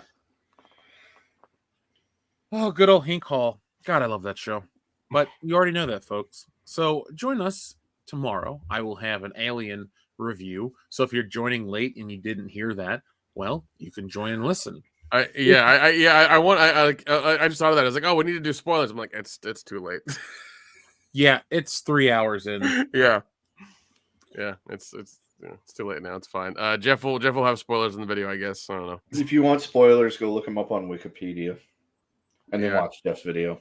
Or if you really want spoilers, I guess tell Jeff in the video we might do a Twitter Spaces thing Saturday. I don't know. I'll make a secondary spoiler video. If that's what you. There you go. Really there you go. Do that. Yeah. Make the video Friday, and then make one Saturday with all the spoilers in it. It's an option. There you go. Yeah. Well, it works then, guys. Thank you, TLJ Screwjob. Thank you, everybody. Make sure you guys are sending in your your Kickstarter surveys, because I need to get those from everybody so I can have your shipping information to send out Woke Busters. It will begin production soon. I will send out a message to let everybody know when it is officially started printing, and I will give you updates all along the way, because now we're in the final time where you get to take the project home. It feels so nice not waking up thinking about Woke Busters. It's just like, hey, it worked. It's done. It was a success. It's done. It's dusted. And, folks, I kind of found my angle for stealing Solo 2 today. And it changed everything. And, I have about, let's see, 4 to 5 pages of notes right here. This is stealing Solo 2. Nice. Some ideas and some sketched out pages. That's as much as you're going to be able to see from here. But yeah, I want everyone to get ready. This is going to be a wonderful showcase of what I can do. Stealing Solo 2, Kessel Run Boogaloo. I do have it titled as Stealing Solo, Power of the Farce. So that's going to be our working, unofficial, official title. But Kendo, I've had so much fun writing it already. I will tell you guys more off air, but I think it's going to be the first one is a good book that a lot of people bought. This will be a much bigger endeavor, not in terms of like page count or some grandiose thing. It'll just be, wait till you see this book. That's all I can say. I'm so excited. Fair enough. But folks, let's see if we got any more messages. We do. Thank you very much. Xavier to God. Is your hometown where you're born or raised in? Either. Yeah, I think it's both. Yeah. Aurora, tell me about the Echo Base stream today. What happened? Yeah, I'd say where you're either. Steven Spielberg, his hometown Cincinnati, but then he was raised somewhere out west, so I'm sure he'll call that his hometown as well. That's kind of a good one. Yeah. I would say I'm from St. Louis. I don't ever claim any place else, even though I've lived in multiple places and currently live away from St. Louis. When people are like, "Where are you from?" I'm like, "St. Louis." Tron died. Oh, the actor. Oh, that's sad. Was it Bruce Boxleitner? Was that his name? Yeah. Okay. I'm R.I.P. trying to Bruce see if Boxleitner. it's true. Well, if I'm incorrect, I would like to amend that to congratulations on a great career, Bruce Boxleitner. Yeah, I'm sure. If it just happened, I'd give it like 5 minutes. It'll hit the internet for sure, but I don't see anything Okay. right now. So, Oh, no, it was one of the Echo Base members. Oh, I'm sorry to hear that. what? Yeah, anytime one of a fellow YouTuber, somebody passes away, it definitely hits a little hard. We've had quite a few over here, Nick, over the course of the channel's life. Well, I mean, we've been doing this for almost 10 years now, so I mean, it's kind of a lot of averages at that point, unfortunately. Yeah. And as we get older, the bodies are only going to start stacking higher. Yeah, that's true. It's going to be Kinda how it works. It's going to be Dion first, then Kendo, and then me and Jeff are a toss-up. So, thanks, because we're the unmarried ones. Yeah. Less stress, less stress. We just transfer our consciousness into robot bodies, and we're just like, we're going to be taking over the world together as unstoppable androids. There we go. And then we'll do some game theory stuff with our own armies of replicants. And then once we get bored playing God, we'll go off to another planet and we'll terraform it. There you go. Yeah, that's what'll happen. And we'll have our army of Kelly LeBrox. There you go.